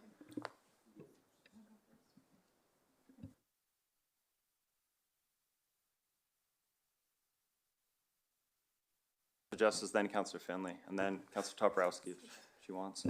Yeah, Mr. Mayor, I don't have too much to add to what the staff have in their report about the Bell McKinnon Road application. The property's in an area that is designated as a future growth area, which our OCP says should remain that way until the area south of Herd Road is complete and a development plan is prepared for the area. Those who followed the OCP process know that the previous council thought long and hard about what to do with the Bell McKinnon area, and the compromise that we all agreed to was that we would basically carry on the Bell McKinnon area plan, but stop it at the north of Herd Road, at Herd Road, and make the area north of Herd Road into a future growth area to be basically looked at once the thing was built out. And the logic there really is that the main danger that many of us saw in the Bell McKinnon plan was that it wouldn't actually unfold as the Bell McKinnon plan, because it was such a big area, and if you just opened it all up without a really good implementation plan, you could really end up with something that looked more like a collection of sprawl than a really nicely put together new little township or whatever it's going to be. So I think it's really important that if we don't start developing up north of Herd Road until we've focused growth. In fact, I think our staff is now working on a phased implementation plan for the area south, because it's so important to just do it systematically and properly in order to get it right, to capture all the amenities in the right order, and to make that vision, that really nice vision for the Bell McKinnon area, a reality. Thank you, Councillor Finley, then Toporowski and Eustache. Strangely, I'm going to disagree with my my fellow councillor once again. I am in favor of this property. Go figure. For a few reasons. One is this proponent purchased the land after the Bell McKinnon plan was put in place in 2018, understanding that this property was inside that local area plan, which, as we know, was award-winning. And so with the change of the OCP and the discussions around the future growth area, to pull that north of Herd out really pulls the carpet out from under the proponent's feet, as Mr. Mack talked about earlier. And so I think this is a good use of the property. It fits within the original plan of the property, and I think we should allow the proponent to move forward on it. Councillor Toporowski, then Estache, then Manhas. Thank you, Mayor. Yeah, I lost my train of thought when you came to me first. I just wanted to ask if this was the Marigold Nursery property. Mr. Swaby. Mr. Conway? It is not. It's right next door to the Marigold Nursery, just south of the Marigold Nursery. It's a residential property that's right next to the entrance to what was the Marigold Nursery. Okay, thanks. And my second question was the application status on, and in the report, the one that's in front of me says that it's not, you're waiting for an application? We do have a zoning amendment application that's been with us for quite a while. There's been lots of work done on that. Much of the work that was done was trying to fit the proposal within the Bell McKinnon plan. And this is an issue that I tried to highlight in the report. I don't know if it came through strongly, but the issue we have now with the future growth designation is that, and the property not being within the Bell McKinnon plan anymore, is that there really isn't much direction as to what should happen there for roads and servicing. And it's different than the other applications in that this is a commercial proposal. It's not for residential, but we still don't have policy direction without a plan for that area. So, for example, where would is it appropriate to have commercial traffic on Bell McKinnon Road, which is a fairly rural road at this point, and are there upgrades needed? If so, what should those upgrades be? The Bell McKinnon plan provided very specific direction around bike lanes and road widenings and road takings, and that's where much of the time was spent with the previous with the application when it was being processed, is trying to negotiate all of those requirements out of the Bell McKinnon plan. Without that plan, we don't have that direction, so we will need to deal with the application in the absence of any kind of neighborhood plan. Okay, thank you. One final question. Thank you for your report and thank you for the summary. I know this wasn't the full report of all 5 of them. In one of the graphs you show buildings. What are the buildings that they're proposing to put on there? Because I can't read the small print. It says A, B, C, D, and then it goes all the way to Q.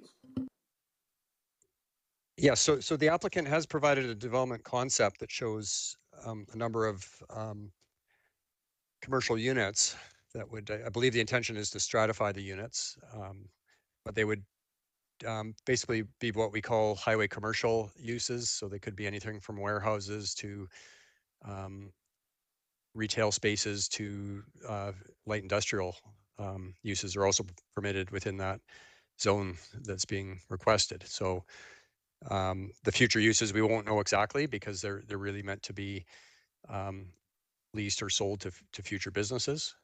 But I think the intention is to do similar to what you see in that area with highway rentals and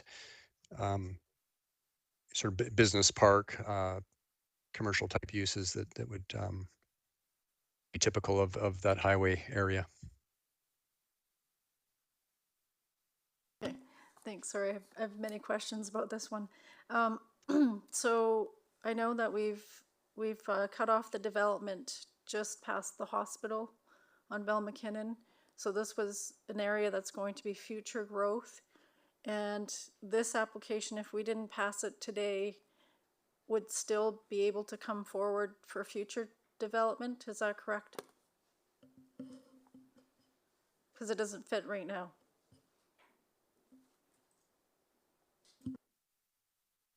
Conway, I think you're on mute. No.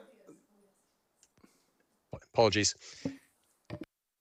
Yeah, so what the plan says is that future development would essentially be suspended in that area. So it would be status quo for the time being. and before any land use changes are entertained, there would need to be a broader OCP amendment that would deal with part or all of that future growth area. And it's anticipated that there would be some form of neighborhood plan that could be perhaps implementing the existing Bell McKinnon plan for the area north of Herd Road, or it could be a different land use plan at the time. That would really be for the council of the day to decide. But the intention was that it would be done in a comprehensive manner rather than as a property by property application type amendment. Okay, thank you. Thanks, Councillor Toporowski. Councillor Stash, and then Councillor Manhas. Thank you, Your Worship. This area is actually a topic that I wrote several times to council prior to being elected on. And I had a different avenue of my concerns, and Director Conway actually touched on it, was the concern that we're falling drastically behind on our infrastructure maintenance. Previous council had done some good work, and I believe those documents are coming back to this council on the annual shortcomings of capital investment going into current infrastructure. And the biggest reason that this was being a phased approach is that if we move forward with the whole development, we would have to put in the necessary services, the water, the sewer, road upgrades, a huge infrastructure outlay that would then create a piecemeal development. The way the previous council decided, they made a very wise decision to do a phased approach so that the incoming revenues from off-site development levies and the tax base of the municipality can match the demands of the asset management. And to be fair, what we're seeing from staff reports right now and from engineering is that unfortunately we actually aren't meeting those demands, and we're having a hard time determining, based on the two graphs we saw in the department presentations earlier in the fall, that we're upwards. It was I think was the numbers that were behind by $9 million a year shortfall in capital investment spending. I could be using the numbers, it's just napkin math on it, but we're at a tremendous shortfall. So that was the reasons of the phased approach.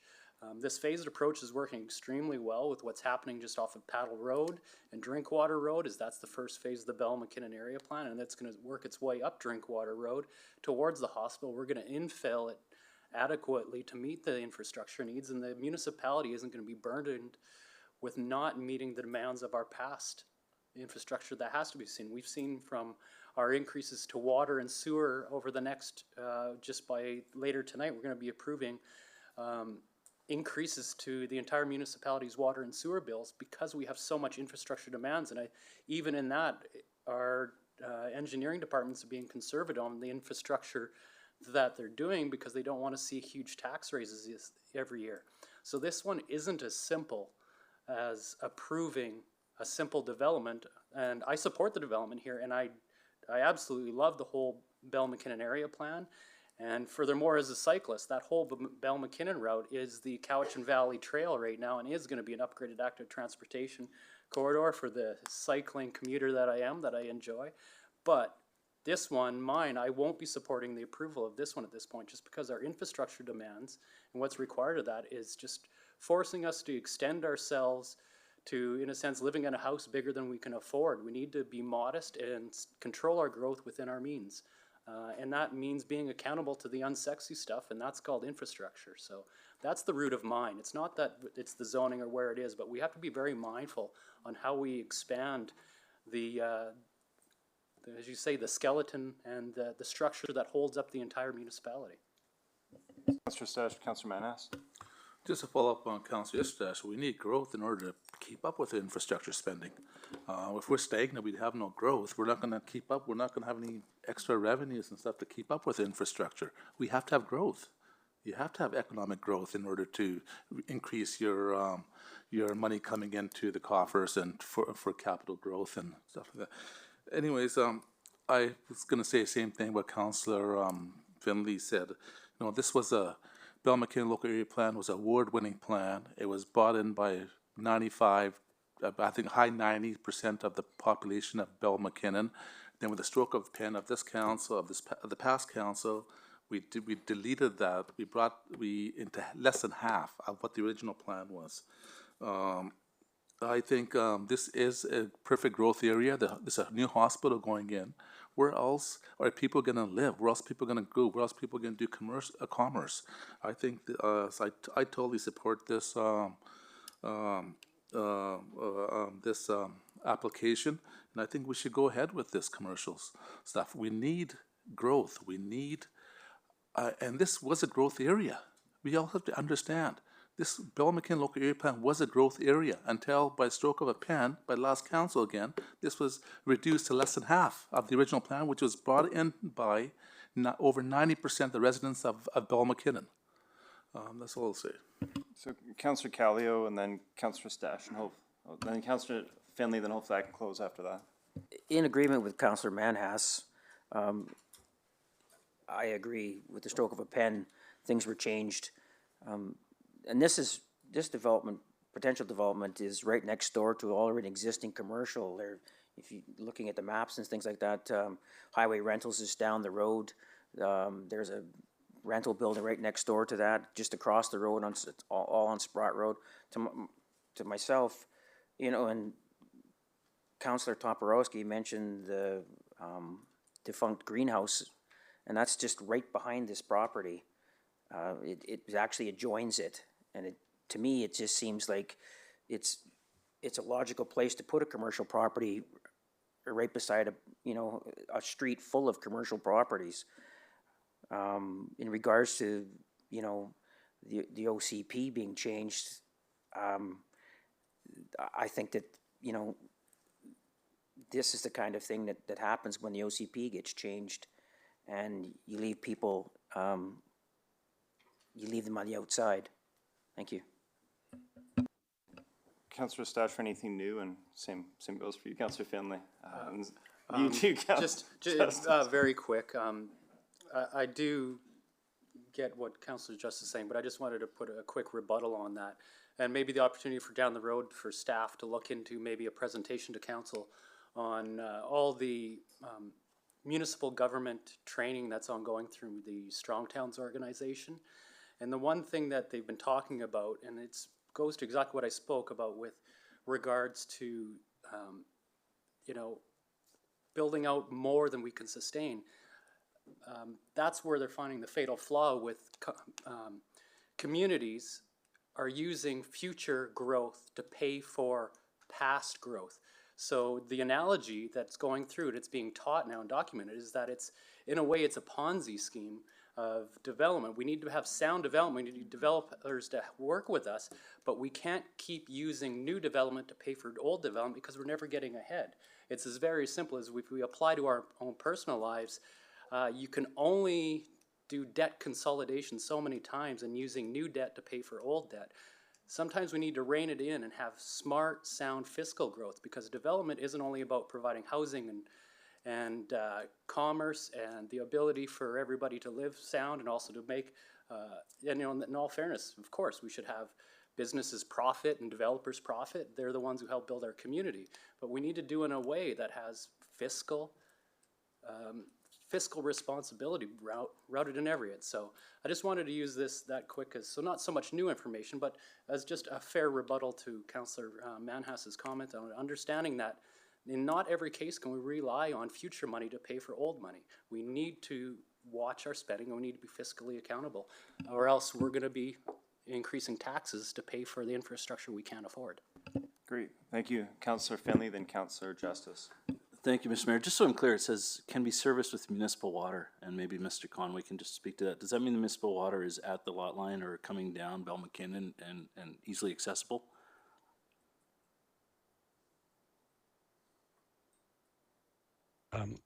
Yes, I can confirm that there is municipal water that comes down Bell McKinnon. So the water tower for that area is further up Bell McKinnon from this site. There would have to be some analysis done on the type of buildings and the type of use to determine if it can meet building code requirements for fire flows. That can be an issue. And that is one of the issues about developing in an area without a clear plan as to the servicing and the infrastructure, because that some of what's in place now is largely for that sort of residential type development. So there's water, but we would have to confirm if it actually meets the requirements for this particular type of development. Okay, and just a comment following up on that is, we're talking about infrastructure. Councillor Stash just brought up, and tacking on new properties to existing infrastructure is the way to go, because now we're spreading that cost and the future replacement cost over more properties. And I understand your rationale.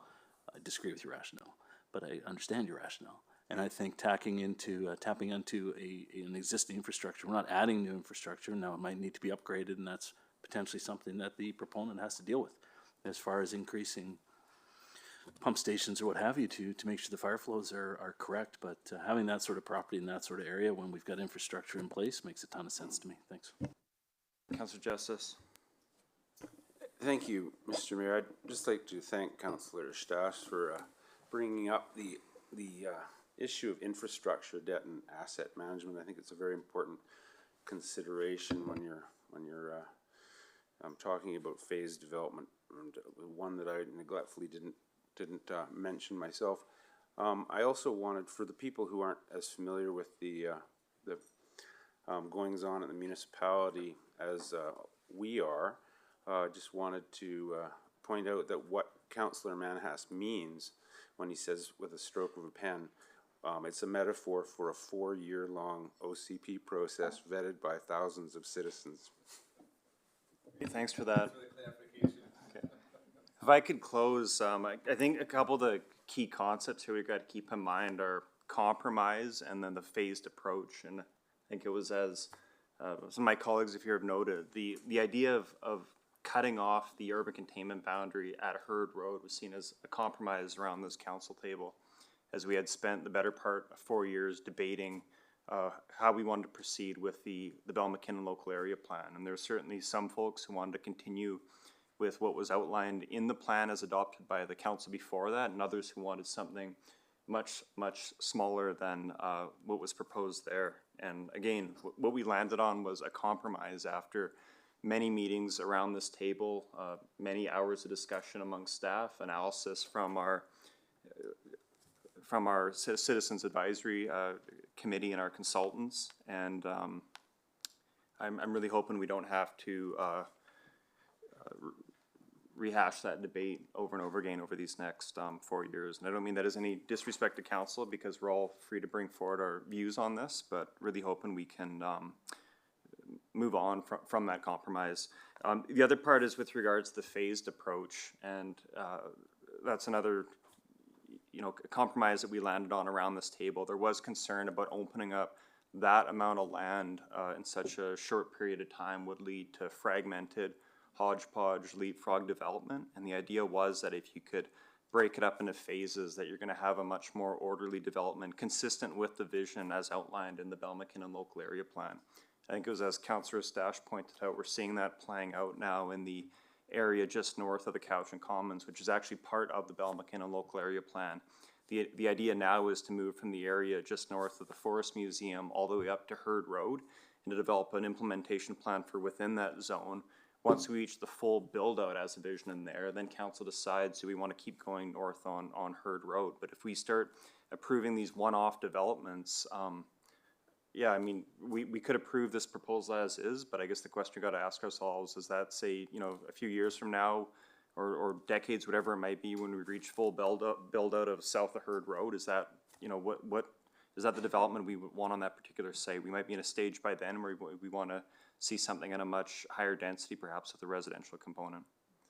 So I'll leave it at that. Again, key concepts for me here are the phased approach, and then also the fact that we reached a compromise around this table and the last council. Councillor Kelly, I saw your hand go up. Did you have a question or comment? Are you ready to call the question? I just wanted to say that it's not an individual project, because if I'm looking at the map here of Google Earth, you can see there's already commercial properties already on Sprott Road. As a matter of fact, there's about 4 of them. So to me, it just doesn't seem to be like a one-off. Yeah, and I guess there's the distinction between the use as currently is versus what's envisioned in some of our planning documents. And so it's again, the issue we run into with the property on Wicks Road, for example, may be consistent with some of the surrounding uses, but may not be consistent with the vision as outlined in the official community plan, which is something we're gonna have to grapple with around this table over these next almost 4 years together. Something to look forward to. All right, we ready for the question? The question is to deny the amendment application. It's been moved and seconded. Yeah, all right, ready for the question? All in favor? And opposed? Councillors Manhas, Callio and Finley opposed. Motion carries. We've been at this for a while, folks. Do we want to take a 13-minute recess to 7:10? What? Mr. Mayor, before you take a recess, you do need a motion to extend because 7 o'clock is approaching. It's our 3-hour mark from 4 p.m. Oh, yeah. What, motion to extend to 10 to be safe? Yeah. Move Councillor Towarowski, second by Councillor Finley. Any discussion? All in favor? Opposed? Motion carried. And we'll recess to 7:10.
Mr. Mayor, you are now live. All right, council, now moving through the agenda, we're now on to section 8, bylaws. The first bylaw before us is 8.1, zoning amendment bylaw number 3891, retaining walls and fences, and building bylaw amendment number 3892, retaining walls revisions. Ms. Martineau? Okay, so zoning amendment bylaw number 3891 is before council for third reading. However, prior to consideration of third reading, staff is recommending some amendments to the bylaw based on the feedback received during the public hearing. Those changes include amending the definitions for retaining walls and guardrails and updating the wording in subsections 37.1 and 37.2 of zoning bylaw number 2950 to create height exceptions for fences and retaining walls in those situations specifically described in recommendation number 1. Once council has considered those changes under recommendation number 1, council may then give the bylaw third reading as amended, as suggested under recommendation number 2. The bylaw would then be forwarded to the Ministry of Transportation and Infrastructure for approval. Staff is also proposing a couple amendments to the building amendment bylaw number 3892 to revise the definition of retaining wall and to delete section 2B from building bylaw number 3172 as described under recommendation number 4. Before council can amend building bylaw amendment number 3892, council must rescind third reading as changes are not permitted between third reading and adoption of a bylaw. Therefore, council must adopt a motion to rescind third reading as suggested under recommendation number 3 prior to considering the changes identified under recommendation number 4. Once council has considered those changes under recommendation number 4, you may then give the bylaw third reading as amended, as suggested under recommendation number 5. The bylaw would then come back to council for consideration of adoption at the same time zoning bylaw amendment number 3891 comes before council. Great, thank you, Ms. Martineau. Does someone want to move recommendation number 1? Moved by Councillor Justice, seconded by Councillor Manas. Any discussion? Seeing none, all in favor? Opposed, motion carried. Does someone want to move recommendation number 2? Moved by Councillor Manas, seconded by Councillor Stash. Any discussion? No discussion, all in favor? Opposed, motion carried. We now move on to recommendation number 3. Do I have a mover? Moved by Councillor Toporowski, seconded by Councillor Finley. Any discussion? No discussion, all in favor? Opposed, motion carried. Recommendation number 4, do we have a mover? Councillor Manas moves it. Councillor Callio seconds it. Any discussion? No discussion, all in favor? Opposed, motion carried. And finally, recommendation number 5, do we have a mover? Councillor Finley, seconded by Councillor Callio. Any discussion? No discussion, all in favor? Opposed, motion carried. That was great. Let's keep it going. Moving on now to item 8.2. Over to you, Ms. Martineau. Okay, so financial plan, 5-year financial plan bylaw for council for first 3 readings. The bylaw sets out council's objectives and policies for the years 2023 through 2027 regarding the proportion of total revenue coming from property and parcel taxes, fees, borrowing, and other sources, the distribution of property taxes among property classes, and the use of permissive tax exemptions. The recommendation is that council give first, second, and third readings to financial plan bylaw number 3896, 2023. Great. Moved by Councillor Estache, seconded by Councillor Callio. Any discussion? Councillor Manas and Councillor Estache. Mr. Mayor, I'll be voting against this as last term we hired a environmental specialist, and now we see a whole new department of Department of Environment, and which is costing us $1.3 million a year. We could have put that money into a capital reserve where we've been fine, or reduce taxes for the rest of our citizens. So I'm going to be voting against this 5-year plan because of the implementation of the environmental budget of $1.3 million, of which actually a lot of what we're doing is requirement of the provincial government anyway. So I'm not sure why we're doing redundancies. Councillor Stash. Thank you, Your Worship. We're all over the place on the map on this. I'm trying to get back to the right page. First and foremost, I want to thank staff for putting together, most notably our CFO for putting together such a good report on here. And to thank council and staff for how efficiently we worked through, and we're very decisive and clear on the things we wanted to cut, but also the things that were important that we retained to get where we are at this. I had a question on, was the increase that works out per $100,000, I'm just still trying to find it as I talk here slowly till I get to it, was the amount per $100,000 of assessment that we feel that it's going to be. There is that $2.37 per 100,000? Is that the increase to Ms. Soldera? That was just to clarify, I'm reading it right. That was actually a question. Is it $2.37 per 100,000 assessment is the forecasted municipal tax increase for a residential property? So that is the increase based on the current assessed values and the current distribution of the property taxes among the property classes. Council will review that in further detail when we bring the tax rate bylaw forward in April. Okay, thank you very much. And I don't expect you to have the full number. What do we know roughly what that works out to as with the existing tax allocation? What a fair full number would be per 100,000? I'm sorry, I did not have that number at my fingertips. Okay, no. And then just to, for a comment to Councillor Manas's on the environmental department, I think we're actually being proactive on that, and wise being that there's such a stringent requirement now at the federal and provincial level to meet all those criteria of environmental reporting. And having that department actually probably allows us to receive more grants that offset those costs exponentially, because we have the in-house grant writing proposal capacity in completing and having the facilities in place that help us get grant funding on climate initiatives and environmental initiatives as part of the requirements from the higher levels of government. But yeah, no, I just wanted to thank staff, and it was nice that we were able to get down this. And again, to clarify, Your Worship, was it 3.17% out of that 4.12 was the cost of the RCMP funding for the new and the wage increases? So realistically, that's a 1.5% tax increase in a year that had CPI of 6.5%. Yeah, Councillor says that sounds about right to me, but I'll defer to Ms. Aldera to confirm those numbers.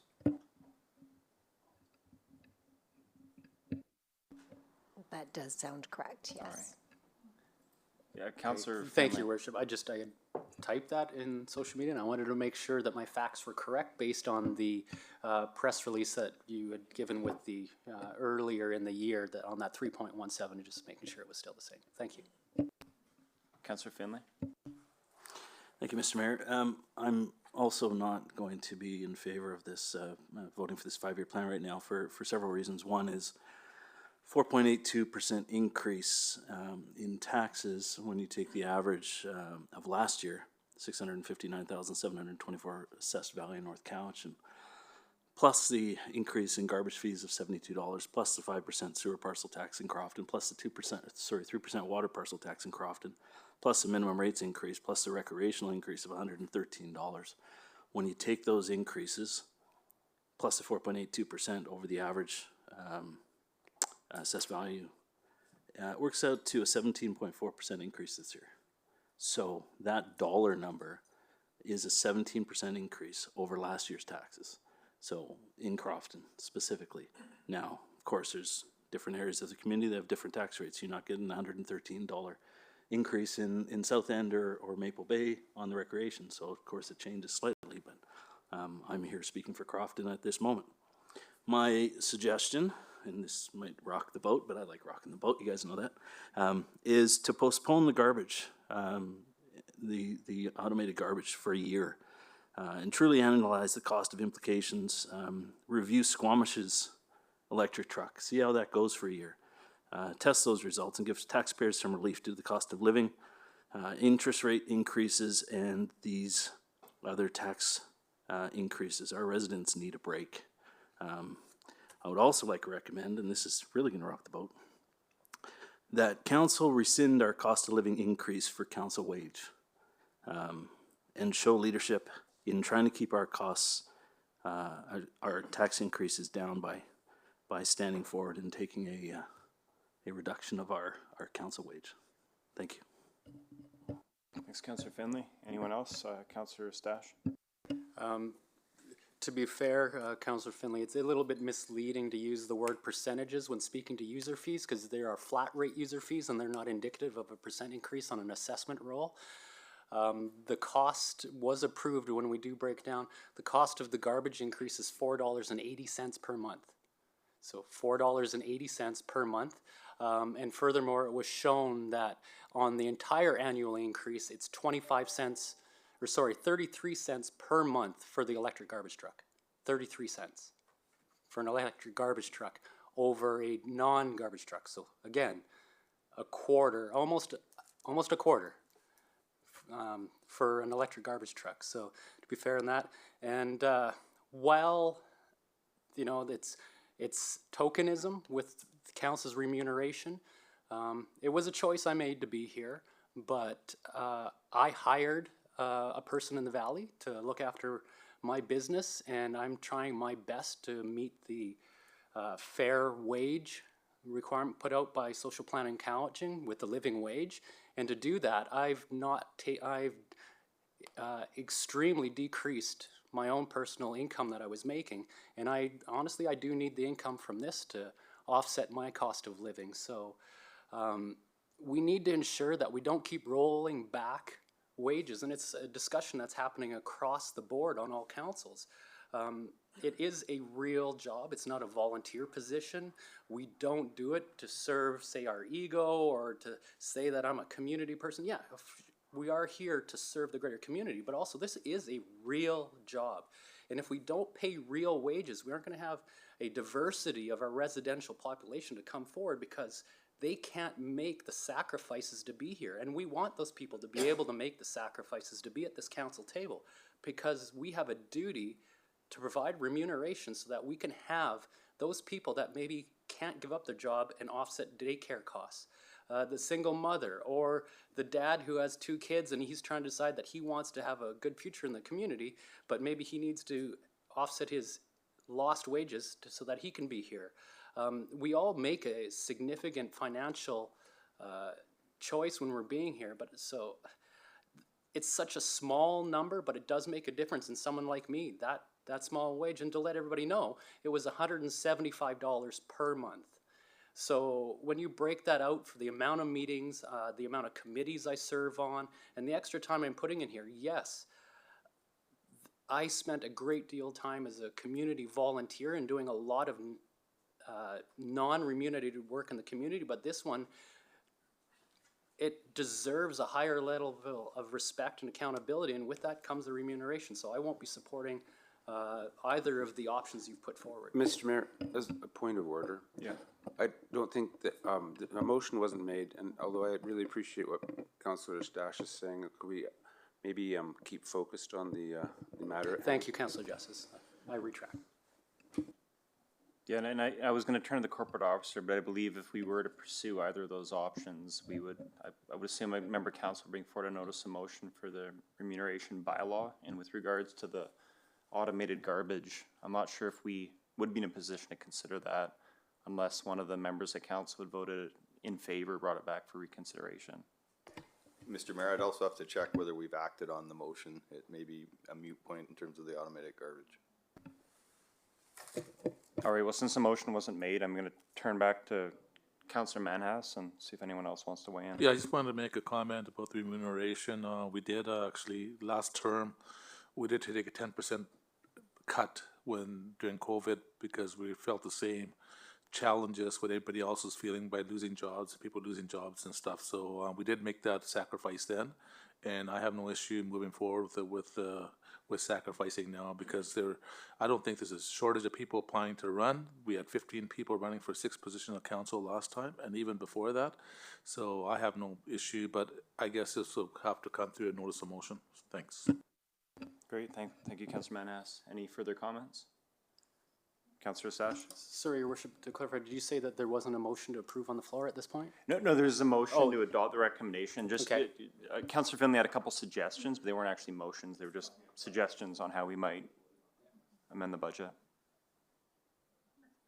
All right, no further discussion. I'll call the question. All in favor of the recommendation? And opposed? Councillors Finley and Manhas opposed. Motion carries. Moving on now to item 8.3. Ms. Martineau, would you like me to read it out? Okay.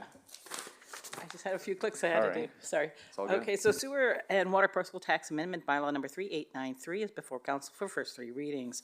The bylaw proposes to replace section 6 in sewer water parcel tax bylaw number 3860 with water and sewer parcel taxes for Chemainus, Crofton, South End, and Maple Bay local area services over a 5-year period from 2023 to 2027. The annual increases range from 3% and 5% for water services and between 2% and 5% for sewer services. The recommendation is that council give first, second, and third readings to fees and charges. Oh, that's the wrong one. First, second, and third readings to sewer and water parcel tax amendment bylaw number 3893. Do I have a mover? Moved by Councillor Stash, seconded by Councillor Manhas. Any discussion? Councillor Finley, then Councillor Toporowski, then Councillor Stash.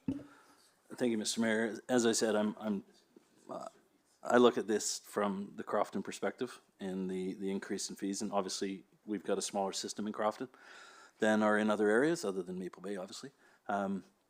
My only comment is to say that the best way to bring these user fees down and to build up our reserves for this infrastructure repairs in the future is to add homes, is to add lots to all of our local areas, and Crofton especially, Chemainus especially, to help bring these costs down going forward so that we can build up the reserves and get these future repairs, especially in the sewer and water systems, taken care of so that we can sock more money aside for those for future repairs.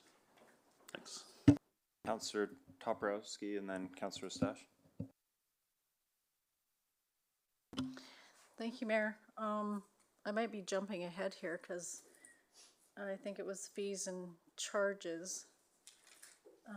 Yeah, that's the next one, 8.4. Page 159, it talks about the increase, but I'm just kind of a little confused because we're 8.3. I think Ms. Martineau partially read out some of the wording for 8.4, but we'll get to that one in a sec. Right now, we're just on item 8.3. Okay. So I'm just also going to echo the increase for water and sewage. It may be a little bit to some, but I think, talking about people that are working or not working, people that are on fixed incomes and have, if they're lucky, paid off their homes, looking at these fees that keep adding up, as Councillor Finley had pointed out, they just keep adding up. And I don't know how we can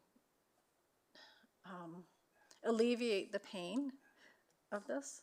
So I'm not sure, and just looking at that right now, and I know in the previous council, we were looking at parcel taxes, and when I brought this up the last time, the mayor said that we didn't have some, I don't know if there's with this graph or not, that we didn't have really much of a say because the province was setting those guidelines on what the increases would be. So just wanted to share that. Thanks, Councillor Toporowski. Councillor Stash? You clarified that we're talking on the parcel tax portion and not the user fees. So none. Thank you, Your Worship. Okay, you ready for the question? All in favor? Opposed? Motion carries. Now we're on to item 8.4. Ms. Martineau? Okay, so fees and charges amendment bylaw number 3894 is before council for first three readings. The bylaw proposes to amend fees and charges bylaw number 3784 by increasing the waste collection fee to $183 per dwelling unit effective upon adoption of the bylaw, increasing the development and permitting fees effective June 15th to allow time for notification of the coming fee changes as some increases are substantial, and establishing water, sewer, and wharf user fees over a 5-year period between 2023 and 2027, effective upon adoption of the bylaw. The recommendation is that council give first, second, and third readings to fees and charges amendment bylaw number 3894, 2023. Moved by Councillor Justice, seconded by Councillor Stash. Any discussion? Councillor Justice, then Councillor Stash. Thank you, Mr. Mayor. Actually, I got a fairly specific question about the wharf fees. Is there somebody who could speak to that? All right, thank you. with respect to wharf fees, the report says that the monthly and quarterly rates at the Chemainus and Maple Bay wharves are recommended to increase by 18 to 30%. And looking at the figures, that wasn't clear to me. Which was 8, which was 18, which was 30. So one of the questions I wanted to ask was that the long-term fees at the Maple Bay wharf, were they for 2023? Have they been increased by 30% or by 18% or somewhere in between there? Do we know? Mr. Cater? The fees for Maple Bay were just increased a nominal amount. I don't believe they were 30 or 18%. We just increased them cost of living. It was the Chemainus residential boats or the recreational boats that were increased. But that was the biggest increase that we did. The rest of it was the cost of living. We did look at other marinas in the area, both private and small craft harbors, to establish those rates. So that's why we went up. But we did find that Maple Bay more or less was in line with other facilities, keeping in mind that we are proposing to redevelop that property in the future. So if that happens, we may want to have a look at it at a future date, but at this point with that facility, those are the numbers we recommended. Oh, okay. Well, thank you for that. I mean, I can't immediately jump to the page, so there may be a mistake in the report because it does say that the monthly and quarterly fees at both Chemainus and Maple Bay wharves are recommended to increase by 18 to 30%. So I do have a second question, if I may, Mr. Mayor. So I'm looking at the projected rates or the proposed rates between 2023 and 2027.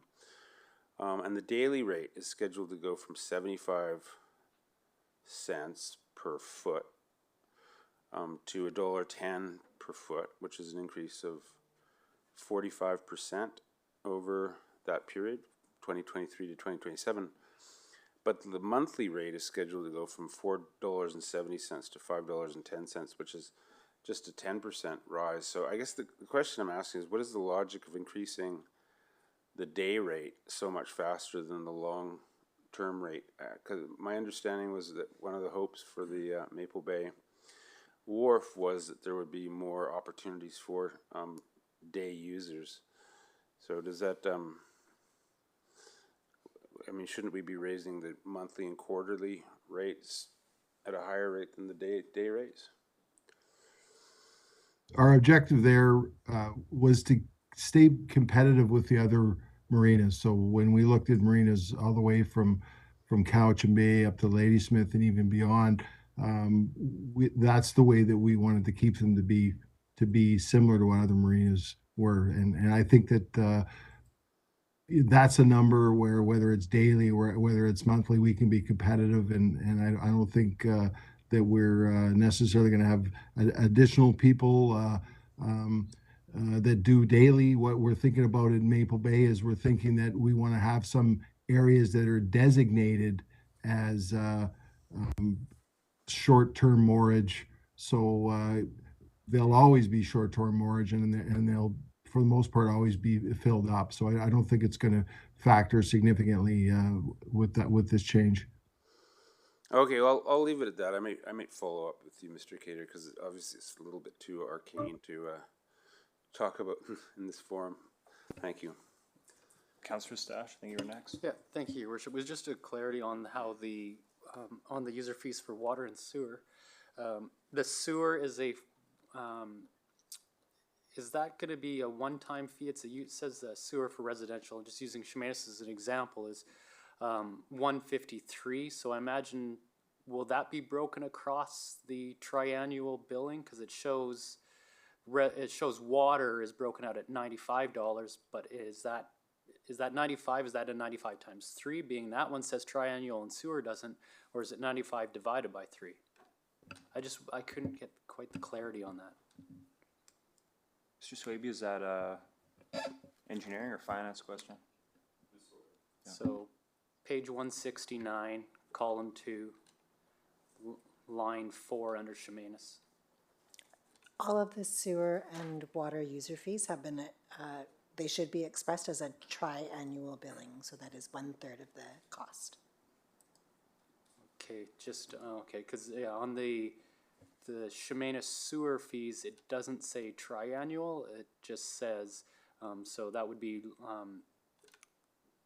whereas residential is line 9, it just says 153, but it doesn't explicitly clarify that, so that'd be 153 times 3 for sewer as a user fee on top of the, so there's the user fee and then sewer has a flat rate fee.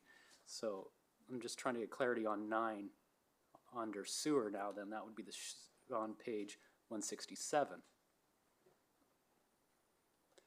So 167, Chemainus sewer is the top area, column 2, line 9, at $153, but it does not say triannual such that the water does on the next page. My understanding is that these are triannual fees, so we'll add that in there for clarification.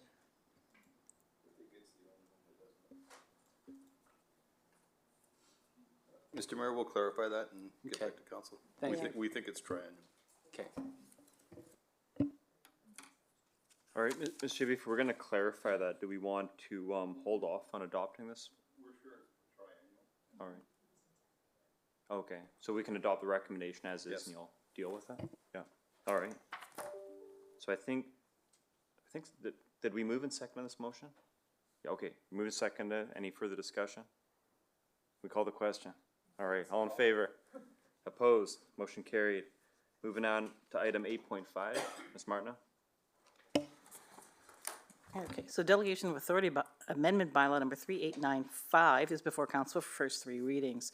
The bylaw proposes to delete the definition for audit committee and section 3 of the bylaw, which states council delegates its powers, duties, and functions under division 2 of part 6 of the community charter to the audit committee. The recommendation is that council give first, second, and third readings to delegation of authority amendment bylaw number 3895, 2023. Someone want to move the recommendation? Councillor Justice, seconded by Councillor Finlay. Any discussion? No discussion, all in favor? Opposed, motion carries. We now move on to reports, and we just have one report because we already dealt with 9.2. So 9.1 is the North Cowichan investment policy. Councillor Justice. Mr. Mayor, I did prepare a motion which I've circulated to council earlier today, and if it's to your pleasure, I would make that motion. Councillor Justice, could you read it out? I'm having a bit of difficulty finding the email right now. You want me to read the motion? That would be great. Thank you.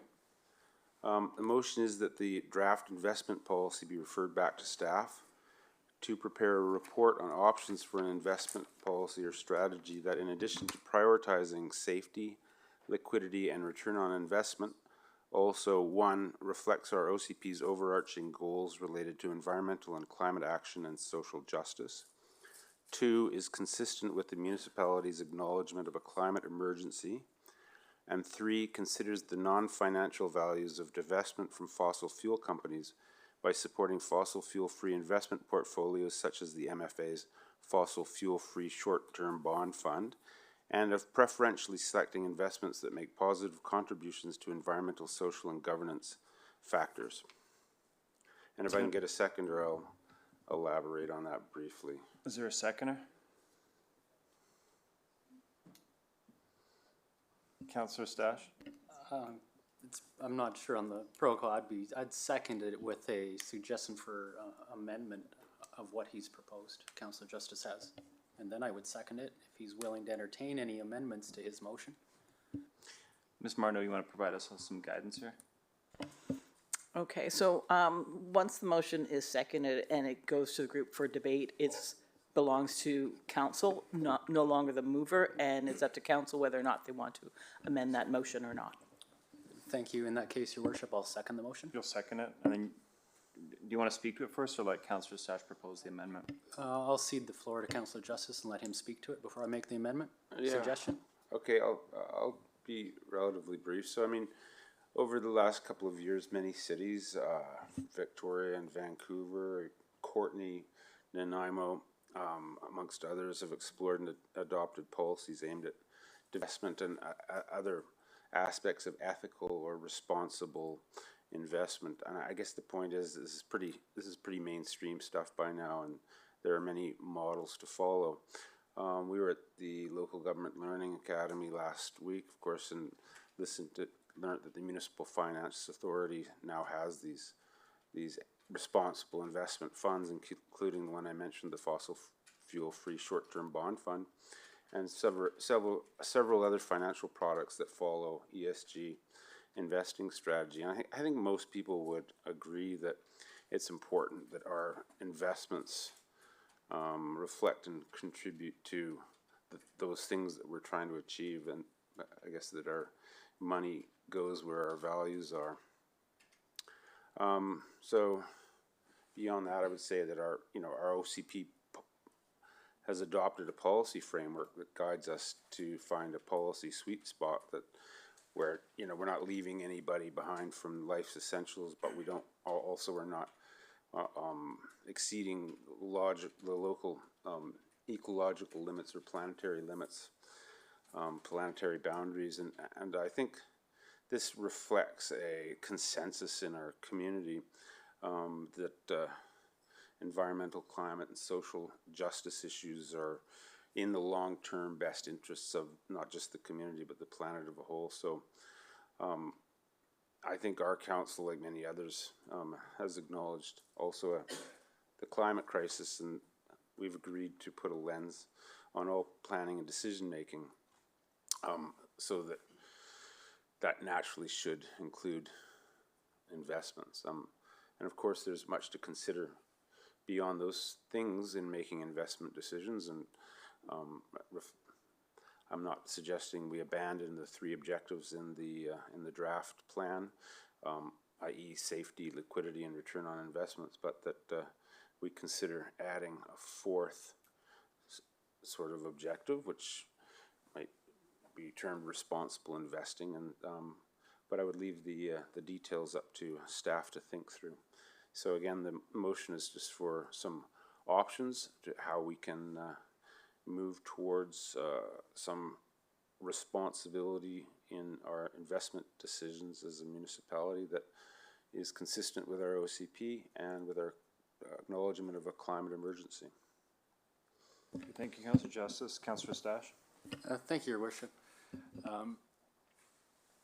To use a catchy lingo that's going through, and it's not the right application for it, but to get to this point, there's a just transition into meeting those goals, and we do need to, our Canadian resource industry is going to we're going to need it and rely on it to make the transitions we want to achieve, and we still need a robust petrochemical industry in Canada, and there are many that fall underneath the umbrella of still actually achieving ESG factors and goals.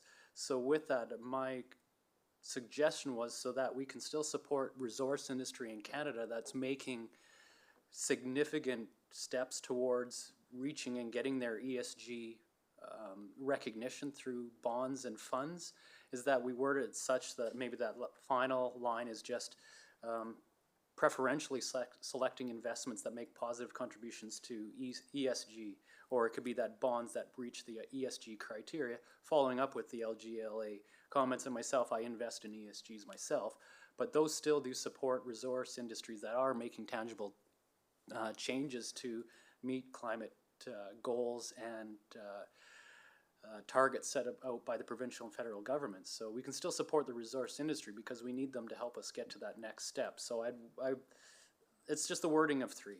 I support what you're saying, and I think we should have an investment policy that reflects the OCP. So at the very least, I'm in full support of line 1 with our overall environmental, climate action, and social justice. So that may be enough, but I've just, it was a friendly amendment to 3, or an amendment to line 3 if you're up for it, so that it only just details specifically to ESG bonds and funds. Basically, Councillor Sash, if I understand correctly, you want to remove the portion of point 3 here that starts at considers and right before preferentially. Like you would basically start point 3 at the. Yeah, or preferentially. I support line 1, I support line 2, and I do support line 3, and being that I think it's sufficient enough if we just say that we give preferential treatment to ESG bonds, because that meets the goals of what Councillor Justice is saying, and I'm just trying to find a middle ground possibly that we can get consensus on council with. Councillor Justice, would you take that as a friendly amendment, or would you like Councillor Stash to? I believe that our corporate officer just mentioned that it's no longer my motion to But he can't to take a friendly change. amendment. Don't we do that all the time? But I'm willing to I would be willing to do that if the. All right. if the How about will you allow. move it? We want to move the amendment to strike out that portion of point 3? Yes, yeah, All right. so it'd be the, up to the end, strike the first portion of that, and it would be starting then at the end of preferentially selecting. Yeah, okay, we have a seconder? For the amendment? Yeah, for the amendment. Seconded. Any discussion? Councillor Finlay? And then Councillor Manhouse? Mr. Mayor, I appreciate what Councillor Stash and Councillor Justice are trying to do here, but staff's job is to invest our residents' money in whatever it can for the best interest rate it can earn, taking into account as limited risk as possible, and to focus on funds that are, for lack of a better term, well,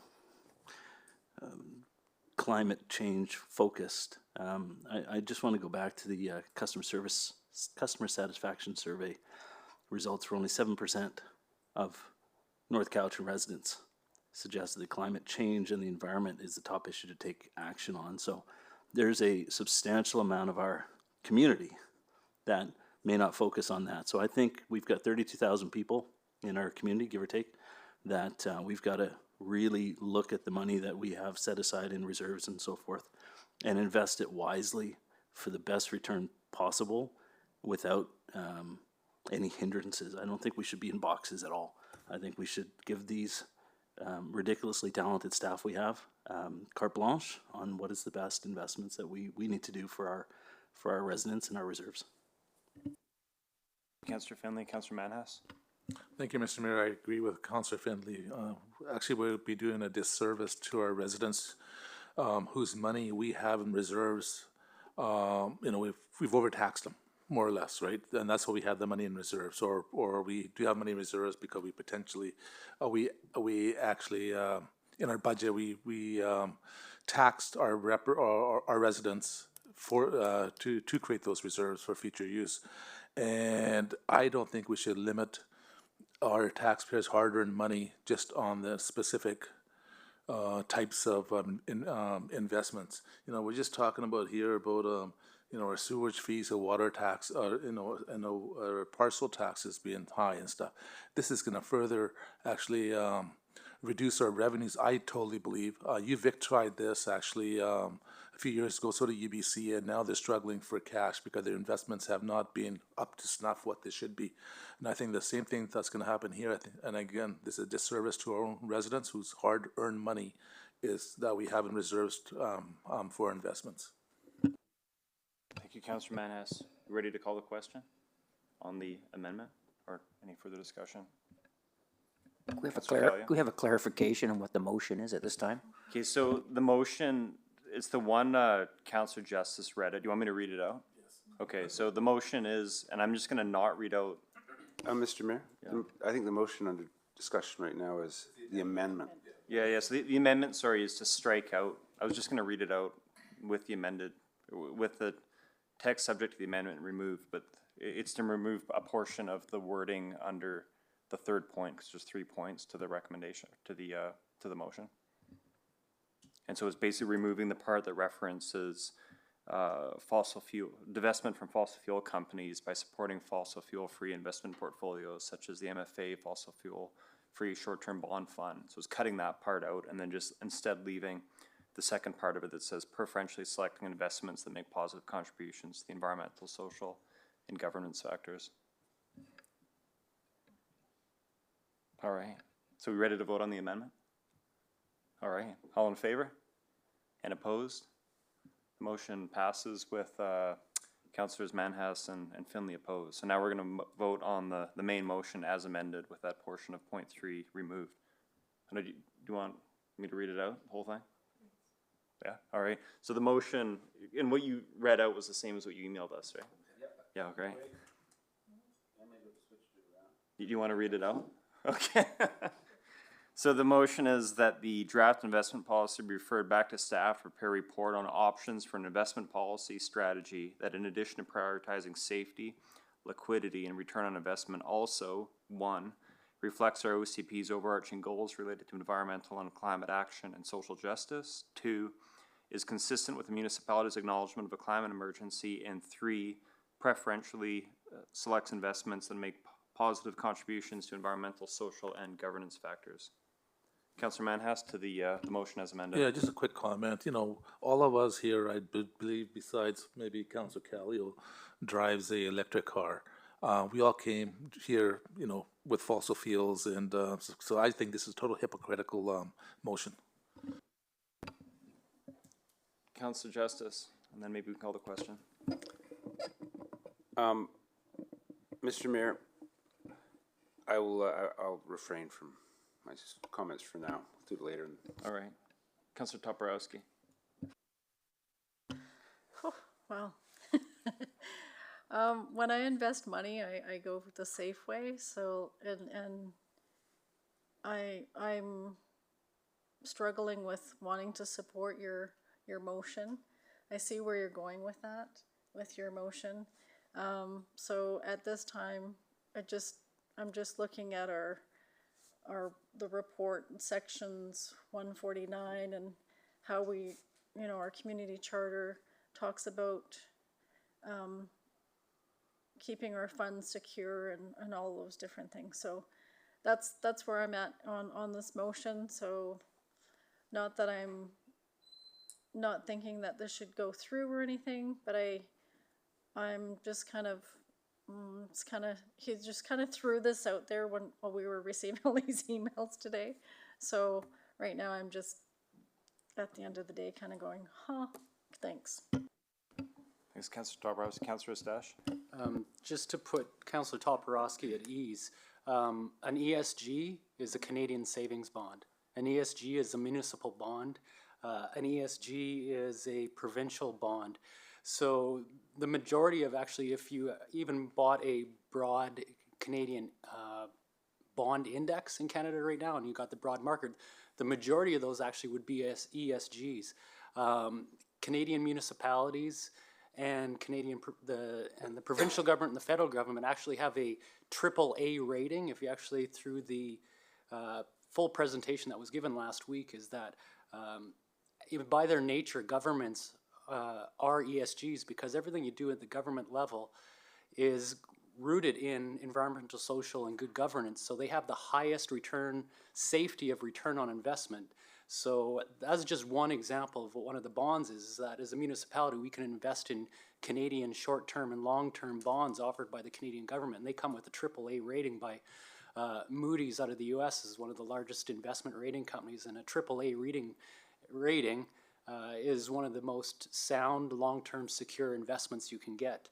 I nerd out a bit on personal investments, and as I said, myself, I invest in ESGs. They have long-term security, and furthermore, the entire bank of Van City, their entire corporate structure is that everything they do has to be an ESG and has to have environmental, social, and good governance in everything they do. So as an entire entity that's being very successful and growing consistently, and they only offer ESGs as a credit union in BC. Councillor Justice to close. Yeah, thank you. And I think the other thing that needs to be sort of remembered at this point is that this is not a motion that sets policy. This is a motion that asks for our staff to give us some options for policy. So they're not going to let us do anything silly. All right, we ready to call the question on the motion as amended? Yeah. All right. All in favor? And opposed? Motion passes with Councillors Manhas and Finley opposed.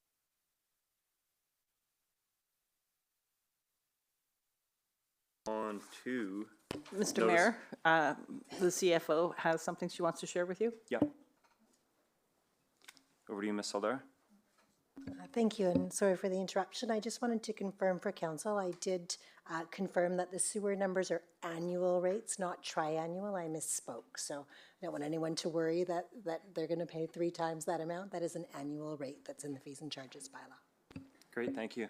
Okay, so now we move on to notices of motions. We've got 3 before us, and I'm just going to turn to the corporate officer to remind us of the procedure here. Would we be asking members of council individually to read out the notice of motion, or is that the next meeting? No, so at this meeting, they can read the motion out. They can't provide any preamble. There's no discussion or debate. All they get to do is read it out, and then at the next meeting, they can provide all their background. Yeah, it's all coming back. Okay, so item 10.1, the 1987 Cowichan Estuary Environmental Management Plan. Over to you, Councillor Toporowski. So I don't read out the purposes because everybody's read that, right? Yeah, I think just the italicized portion. Thanks. Okay. That council direct the mayor to write a letter to the province requesting the province amend the 1987 Cowichan Estuary Environmental Management Plan to reflect the current scientific knowledge of the roles of the estuary in the ecosystem, land ownership, and uses, and climate change, and that the request support from the following organizations: Cowichan Tribes, Cowichan Valley Regional District, City of Duncan, and the Cowichan Estuary Restoration and Conservation Association. Great, thank you, Councillor Toporowski, and again, that'll be for debate at the March 1st regular council meeting.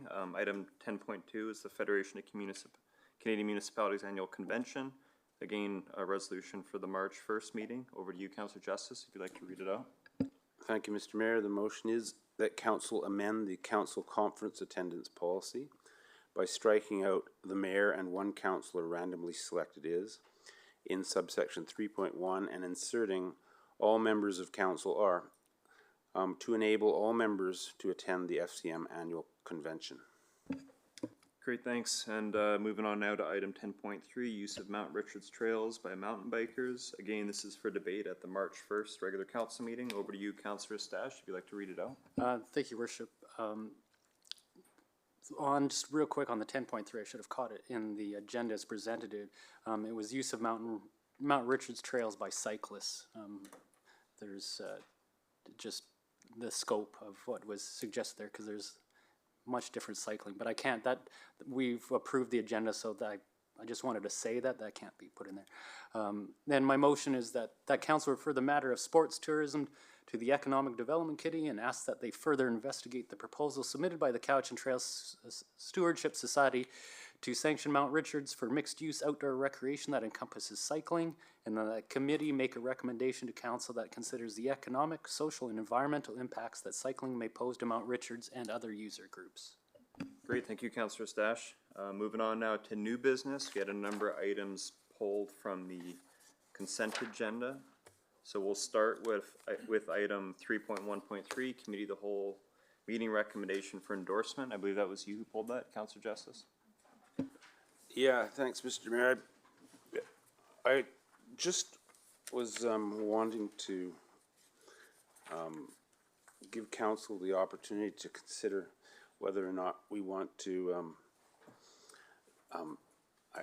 think about postponing the terms of reference of the Forestry Committee, just because we've received a couple of letters from people who have suggested that until we get the UBC report and know the, well, in fact, they've seen the UBC numbers or whatever, and they're saying that perhaps we need to know the direction that we're going in forestry before we determine the structure of the Forestry Committee. And we did have that discussion amongst ourselves at the last council meeting, but I just wanted to throw it out there. I'm not myself in particularly wanting to change the structure of the committee, but I think the point was made that by going ahead with the committee with a couple of, with the provision of having, I guess, two registered forest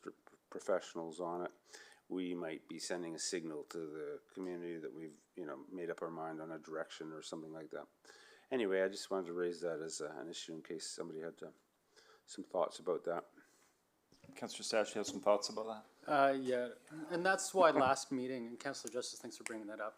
That's why at the last meeting I did talk on detail on that, and it came that there's a broad spectrum of the type of foresters, being that if it is, there's ones that have specialties in carbon credits, there's ones that have specialties in eco-forestry, there's ones with sustainable forestry, and there's ones with traditional practices.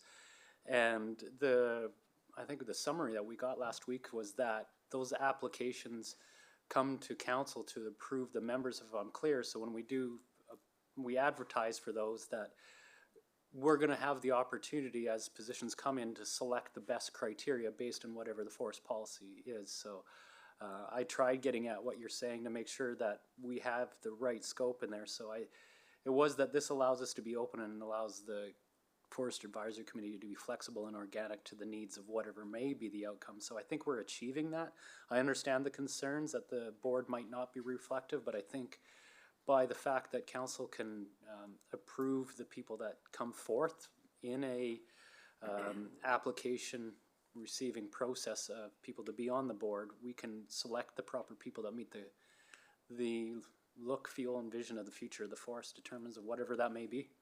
So I'm okay with moving forward with where it is at right now. I think we have the latitude there to meet those. Does someone want to move the recommendations then from the committee of the whole? Yeah, I'm happy to move the 4 recommendations as they are written in the consent agenda. All right, the 4 recommendations have been moved. Do we have a seconder? Councillor Sash seconds. Any further discussion? All in favor? Opposed? Motion carries. Now moving on to item 3.2.1, Council Strategic Plan Quarter 4 update. I believe that was you, Councillor Justice, who pulled that.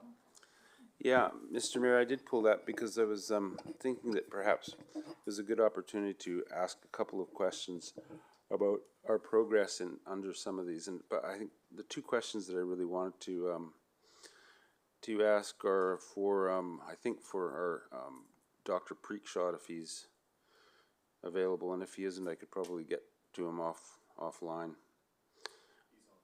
Is he online? Okay, so yeah, you're ready. Go ahead, please. Thank you.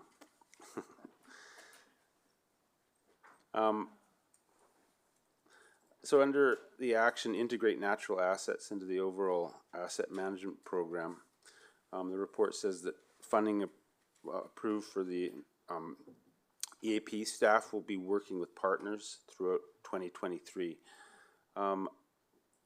I just would wonder if you could give us a general update of how this initiative will unfold. Thanks for first off, good evening, Your Worship. Good evening, Council. Thanks for the question, Councillor Justice. We applied for funding from UVCM to start a project under the environmental assessment process that is being led by a team out of VIU, Vancouver Island University. We will be working with staff and students there and collaborating with municipalities like Nanaimo and Campbell River, who are also going to be doing projects in this environmental assessment process. And each municipality will pick a candidate stream or water body for assessment, and it'll give us an accounting a set of accounting rules to consider what the value of that natural asset is and how we could consider scaling it for management. And so that project, we're actually going to be the lead municipality on that. We'll be starting researching one of our systems, and it's likely that we are going to be picking something in the area of Averill Creek or Richards Creek, and that will get a full assessment from their team with help from staff. And one of their students will actually be housed within North Cowichan for a while to help build that. And depending on the success of renewal of applications, we would like to be able to carry that on for 2 more years after that. So we could, at the end of it, have 3 streams assessed. And that would give us a good start for being able to think about how these natural assets could be considered within our suite of municipal assets. Another question about the? I do have another question on a different topic, but if I could just briefly follow up on that one. So, Dr. Preekshot, this is going to be a multi-year process, this valuing of our natural assets? Yes, that's right. Okay, thank you. That's very interesting. I hope you can keep us updated regularly, because I think a number of us really need the education on how that all works and so on. So my second question is under the heading of create a biodiversity protection policy. It says that public input survey for the biodiversity protection policy is underway. I guess it's finished now. Could council be updated just briefly on how that went and where we are in that process? And maybe you're planning on coming back to council soon with an update. So if so, that I'm happy to wait. But I would be interested in hearing what next steps are in policy development, and whether the policy will be coming up with recommendations for taking strategic actions or developing into a biodiversity protection strategy more generally. Yeah, thanks for the question, Councillor. As you mentioned, the story map page that we had up, where we invited the public to provide observations and comments on various aspects of precious or significant biodiversity assets that they were aware of. That was up for about 40 days. We received something like about 6 dozen map additions from members of the public. We received almost 2 dozen questions, individual questions about specific aspects of the biodiversity protection policy in addition to that. And so that is part of our assessment portion of the biodiversity protection policy. Yes, our consultant will be presenting to council probably within the next 6 to 8 weeks to give council a summary of how that assessment of our biodiversity resources came out. And I think you'll all be very interested to see some of the mapping products which have come out of the process, which will be able to tell us, I think, the kinds of ways that we can structure biodiversity targets that fit within our OCP that was just passed by council, and capture some of the spirit of what was suggested by the public in our story map. We are also intending on doing some engagement with First Nations, and that process is still unfolding, but certainly we are getting close to the end of the assessment phase. Council will get an update in a couple of months from our consultant on how that went, and at that stage, likely we'll be able to give you a sneak peek at what some of the directions of the policy discussion, what directions that's going in. Obviously, we wouldn't want to get too far down there without making sure that council was comfortable with where that conversation was going. All right, thank you very much. Very interesting stuff for me. Great, thank you, Dr. Preekshot. Councillor Stash. Thank you, Your Worship.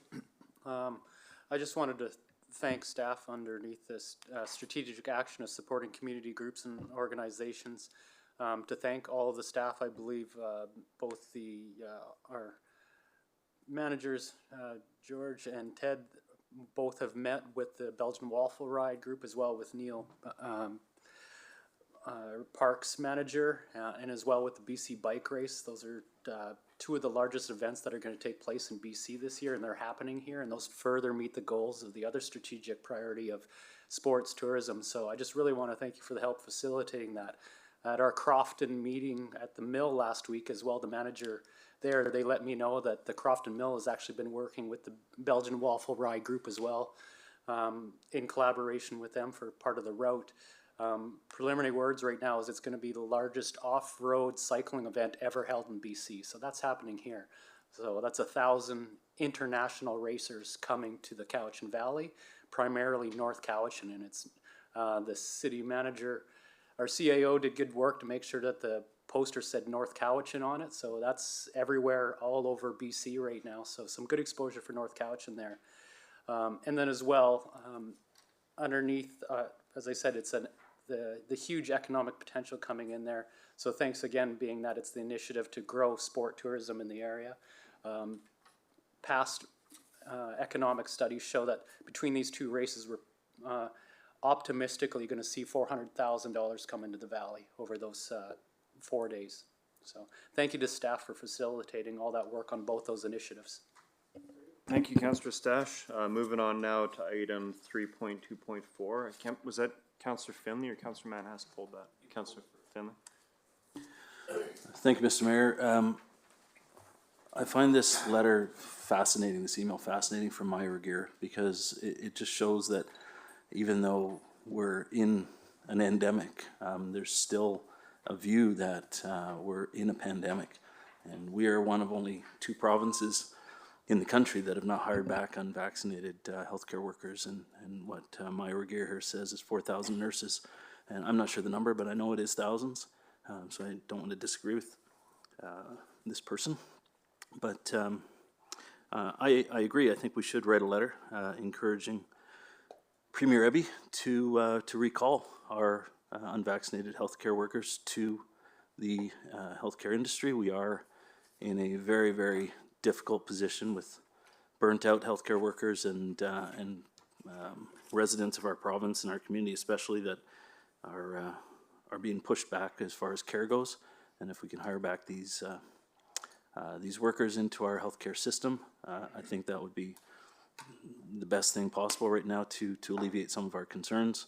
We have a new hospital getting built. We're going to be hiring hundreds of potentially new healthcare workers for that hospital, and to leave thousands of healthcare workers on the sidelines right now for something that essentially we're through. I mean, the science just doesn't back up the mandate anymore.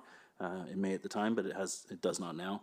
And to have the province put a call out for international educated nurses and offer free fees and bursaries to bring people in from out of country and not hire back our own people, I think is fairly ridiculous, to be honest. And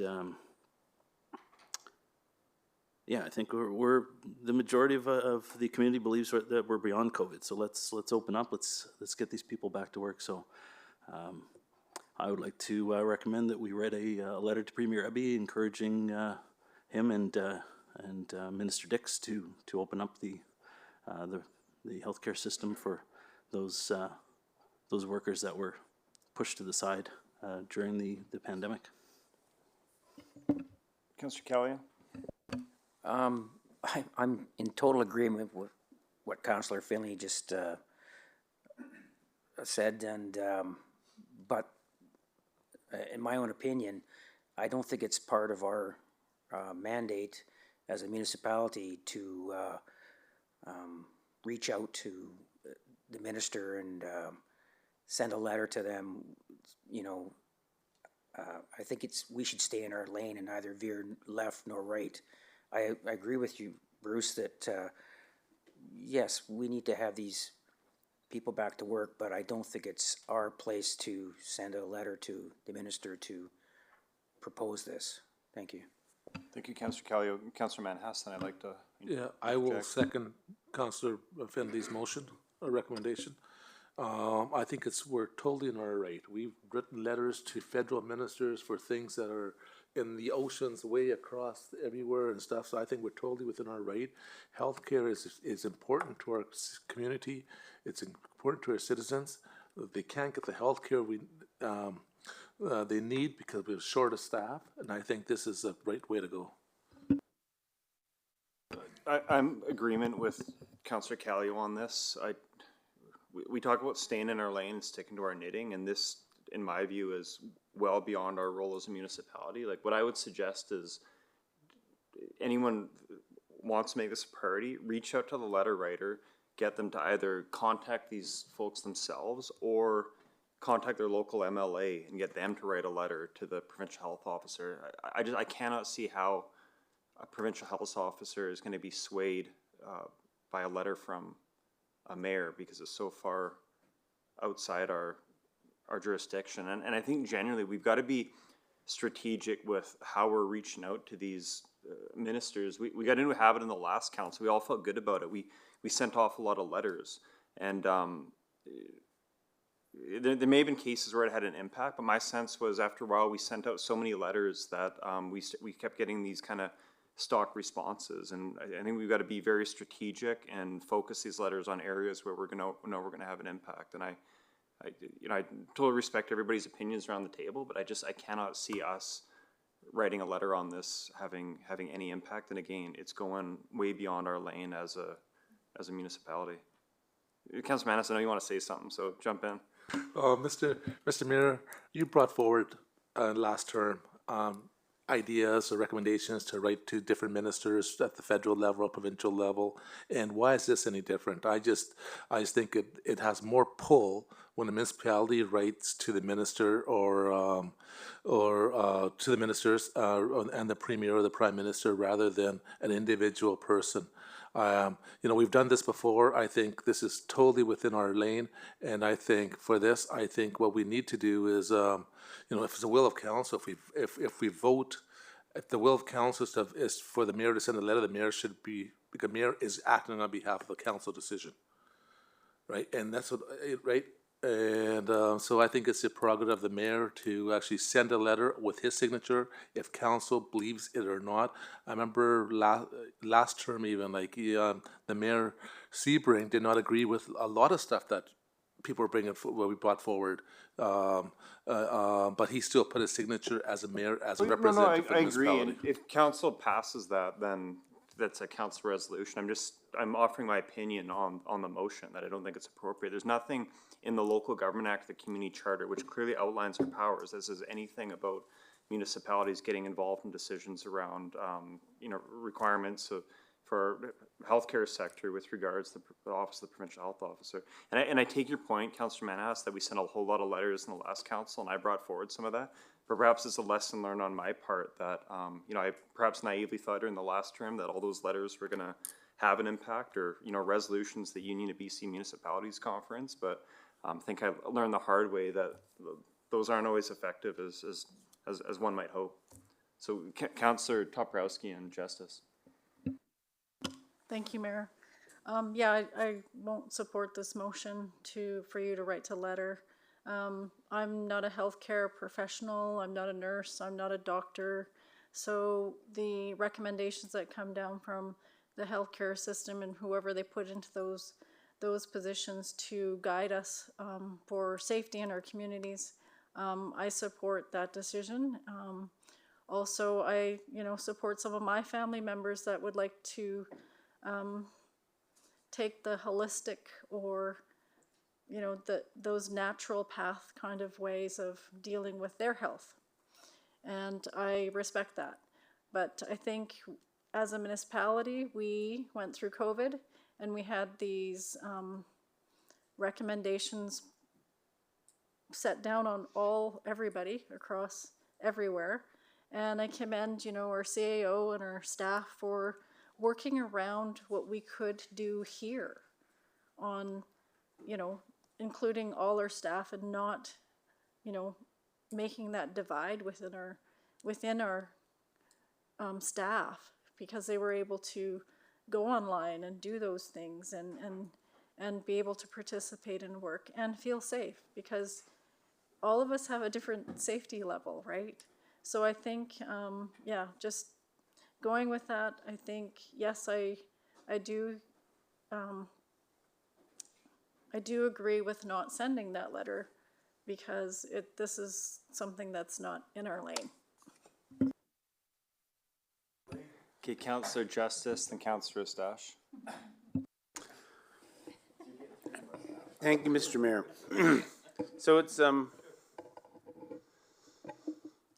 it's my hope that these sorts of decisions are made based in medical science and not based in political pressure. I realize that they're often based in political pressure. However, I consider that to be a failing of the system because they ought to be based in medical science. But I don't myself want to participate in putting political pressure on a system that's supposed to be based in medical science. So I'm not interested in supporting the motion for that reason. Councillor Stash. Thank you, Your Worship. Councillor Caillou, I'll use it because Councillor Manis likes the word. I do agree to stay in our lane, but I'm just curiosity for avenues that Councillor Finley can explore. Resolutions or discussion at UBCM, are those a council decision or are individual councillors allowed to speak on the UBCM floor, bring forward resolutions at the individual level? No, it would typically be, you'd bring it forward as a notice of motion at this table. Oh, okay. You need council's endorsement, and the typical process would be like there's the regional versions of UBCM, so like the Association of Vancouver Island Coastal Communities, you'd submit a council endorsed resolution at that level. Okay. If they endorse it, then it goes up the next level to the Union of BC Municipalities. So there's a bit of a process Okay, there. so then it would still be council acting. But as a Mr. whole. Mayor, just to clarify, and maybe the question that Councillor Estache had was, at the UBCM, you can then, as an individual councillor, debate and vote on each of the motions that are put forward by any municipality. Of course, yeah, and our former mayor was well known for Loved, it. he Getting up enjoyed to that the yesterday. con mic on all kinds of various Thank you, CEO, for that. resolutions. And then, okay, so I was just looking for opportunities for Councillor Finley that he has, whatever areas that he can for himself to follow through on something that he believes in. But there's also, what opportunity does an individual councillor have to, now I know in Saskatchewan at there, it was the Saskatchewan Municipality SUMA conference, they called it the Bear Pit, where all the ministers are. Do people from the floor have the opportunity to ask questions from the floor of ministers? Typically with ministers, we would contact them usually months in advance of the Union BC Municipality Conference. And so then we would request meetings with them and okay. Yes, speed dating. These are typically 10 to 15 minute meetings, and usually most of your requests with ministers get turned down anyway. Oh, interesting. In Saskatchewan, all the ministers were Sounds fun. In Saskatchewan, all the ministers were at a table in front of the whole delegation, and that's why they called it the Bear Pit. Yeah, I think there was individual questions from the floor. Yeah. There was protocols and thing, but it was just so there was a lot of wholesome discussion. So that's why I asked. I'm just trying to explore. And then on the topic of health, though, is this more of a place where people would go on this type of question rather than emailing North Cowichan Council? Is it more in the realm of the CVRD, being the CVRD has a hospital board and committee, or is that only a committee in regards to building the hospital? I'm just curious on that aspect that the CVRD oversees. So just people understand how the way regional governance works. Yeah, we could look into it. My experience with the Cowichan Valley Regional Hospital Board is more, the focus has been on either the new hospital or kind of smaller capital projects. Yeah. I mean, I think my view would be this would be more appropriate, the MLAs, to bring it forward to them. But yeah. I want to support people that have different views from us. I'm just trying to at this opportunity, people that may be watching, just so that they can of course, learn ways and support my fellow councillor. Mm-hmm. So. Over to you, Councillor Finley. Thank you, Mayor. Just in response to a couple of comments, in North Cowichan, we allowed people to stay home and work from home, which was the right decision, I think, in many cases. Nurses and healthcare workers were not given that opportunity. While this is a political situation, as Councillor Justice said, he likes to ensure that this is being based on science, but apparently the science is different in BC and Nova Scotia than the rest of the country. So I just wanted to put that on record. And my suggestion of sending a letter isn't a demand. It's more of a, should we be looking at this, given the fact that 8 of 10 provinces have removed those mandates, and it does affect our residents. There are a lot of residents here that are healthcare workers, and some of them decided not to follow through with the mandate and have stayed home. So that is my suggestion, that it's a recommendation to perhaps look at it. And like Councillor Manas says, having a letter coming from North Cowichan is the reason I'm sure that Maya Reguer sent this letter out to certain municipalities is because they have tried to rattle the cage. They have tried to email Dr. Henry and Minister Dix and Premier Eby and gotten nowhere. And so now they're coming down the line. And they've probably gone to their MLAs and they're getting no response. So they're coming down to the local government. And while it's in our lane, it's not in our lane, we can debate that all day long. I think it's not a bad thing. We've only written one letter, I think, so far this term. So let's do two. And in response to the letters last time, one of the letters we sent to the Premier was about that Mayor Sebring did was around rent controls. Is that in our lane? It's not in our lane. That is a provincial mandate, and we wrote a letter, and Mayor Sebring sent that letter at the will of council to talk about rent controls. This is similar, not the same. It is similar. So, thanks. Do we have a motion on the No, table? that's what I was just gonna get to. So, Councillor Finlay, I know you said it as like a recommendation. You can move it, see if you get a second, and then we can vote on it. I thought you just said you recommended it. You said you would second his recommendation, but saying you're gonna second someone's recommendation is not the same thing as seconding a motion on the floor. If I'll make the motion. You'll move it. And the motion is that council, the mayor on behalf of council, send a letter to Premier Eby, Minister Dix, and Dr. Henry to consider removing the vaccine mandate for healthcare workers. Moved, seconded. We've discussed this quite a bit already. Question, all in favor? And opposed?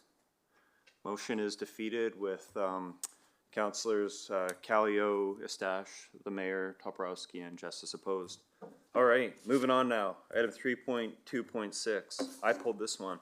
So we received a letter from the Cowichan Lake River Stewardship Society regarding a book they're publishing called Witnessing the Water. And basically what they've asked is that we acknowledge the principle behind the book, which they outline in their letter. And if we acknowledge the principle behind it, then we get listed in the book of the various local organizations supportive of what they're putting forward. Mr. Mayor, is that within our mandate? This is in the Lake Cowichan area, it's not in the North Cowichan. Well, it's Cowichan River, which does go through portions of the municipality. No, but it's the Cowichan Lake and River Stewardship Society. So the river is definitely within our borders, portions of it. Councillor Callio. Don't we get to read the book first? I'm assuming we're going to get a free book if we endorse it like this. Councillor Toporowski. Thank you, Mayor. Yeah, watch for my quote in there too, by the way. I submitted one. It's under my writer's name, so you gotta figure out which quote is mine. So I just wanted to talk to this. Witnessing the Water project was led by Judy Braden, and she came to the community and she had some really nice posters put by the river. She had the community try to submit some thoughts and quotes or whatever about being by water. And it was at our last Waters Day event last year, and she had this wonderful art display in the park up at Lake Cowichan, and part of those thoughts and sharing of everything in our community of witnessing the water was part of that art installation. So this is just adding to this and building on a coffee table book. Thanks. Thanks for that context, Councillor Toporowski. Councillor Justice. Are you able to summarize for us what the principle is that we would be acknowledging, supporting? I can, but I think Councillor Toporowski was able to say it in a much more articulate manner than I was. I wouldn't mind. I didn't quite fully understand what. I think the main principle behind it is the interconnectedness of our communities, our watersheds, and ecosystems, if you kind of want to distill it down to one sentence. Sorry, Councillor Toporowski, do you want to like build the on Art that? Council too, right? Yeah. Okay. Yeah, just I know Judy had called me in regards to this coffee table book. I didn't know it was going to be on she was sending us a letter, so I did see it come through. And yeah, it's just the relationship with water, witnessing it, and it's about the Cowichan River mainly, but there's also Cooksila and the Shmanis River. But it's just being part of adding your name to this book as one of people that support your local rivers. Councillor, just I'll read out to you what's in the letter here. It says, so as a community, we need to understand that everything is interconnected: human, salmon, pollinator, water, rock, and tree. We walk a fragile tightrope, a journey that is under imminent threat of destruction. Our individual and collective actions now must reflect a deep respect, one that views as Indigenous eyes have always seen, that respect and appreciation for a healthy ecosystem must be a collective stewardship from a whole watershed and a whole community perspective.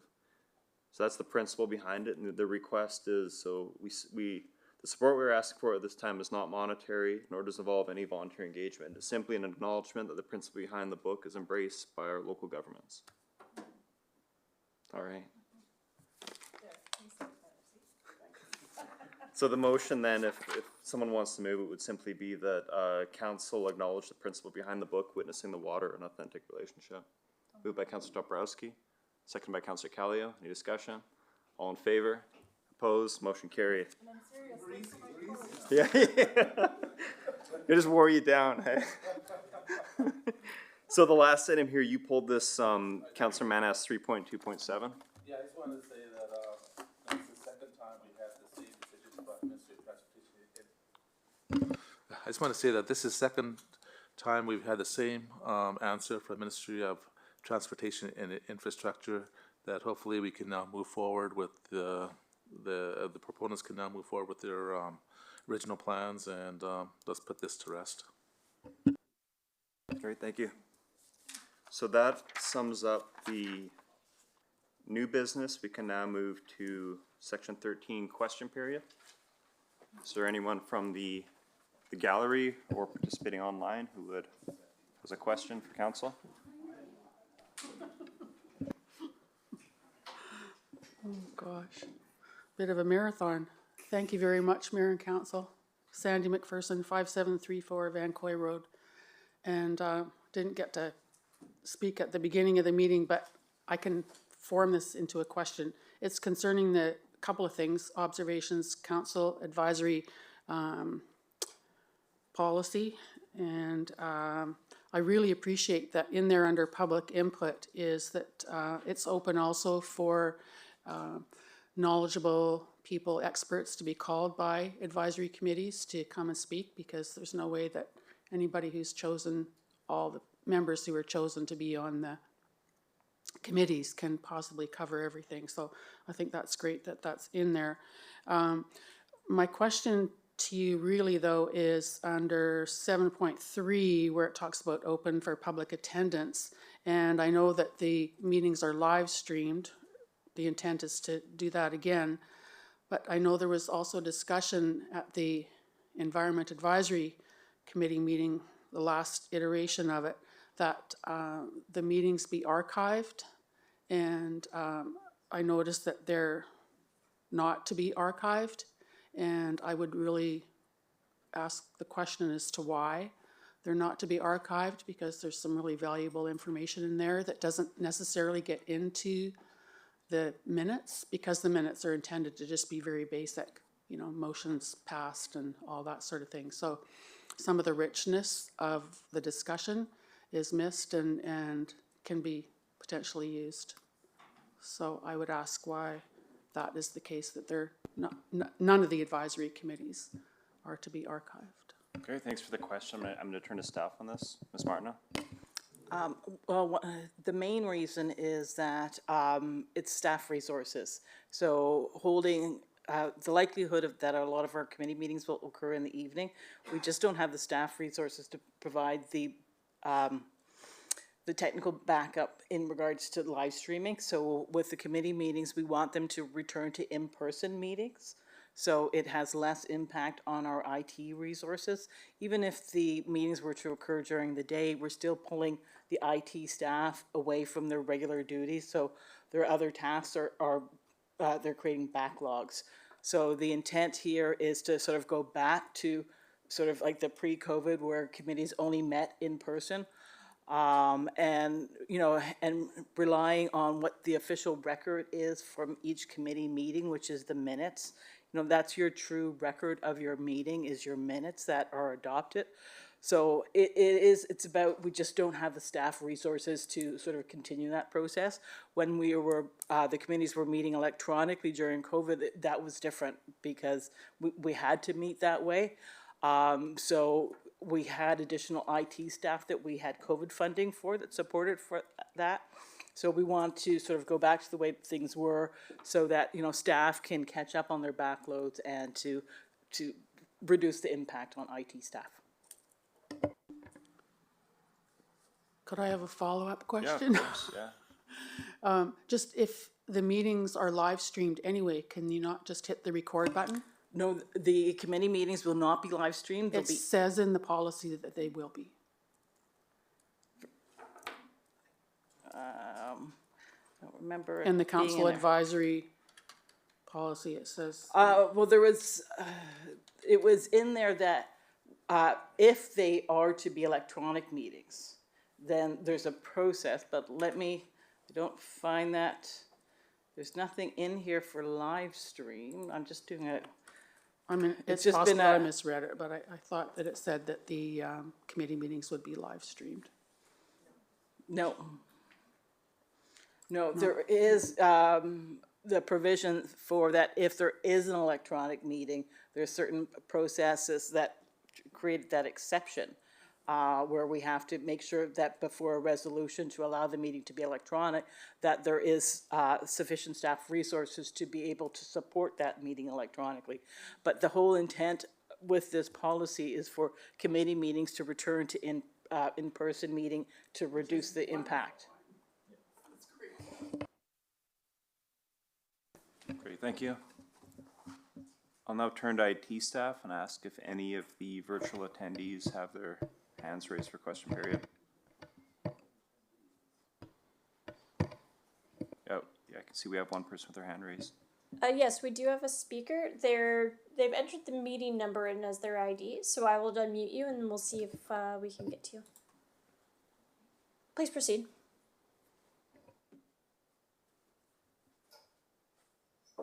Hi there. Oh, hi.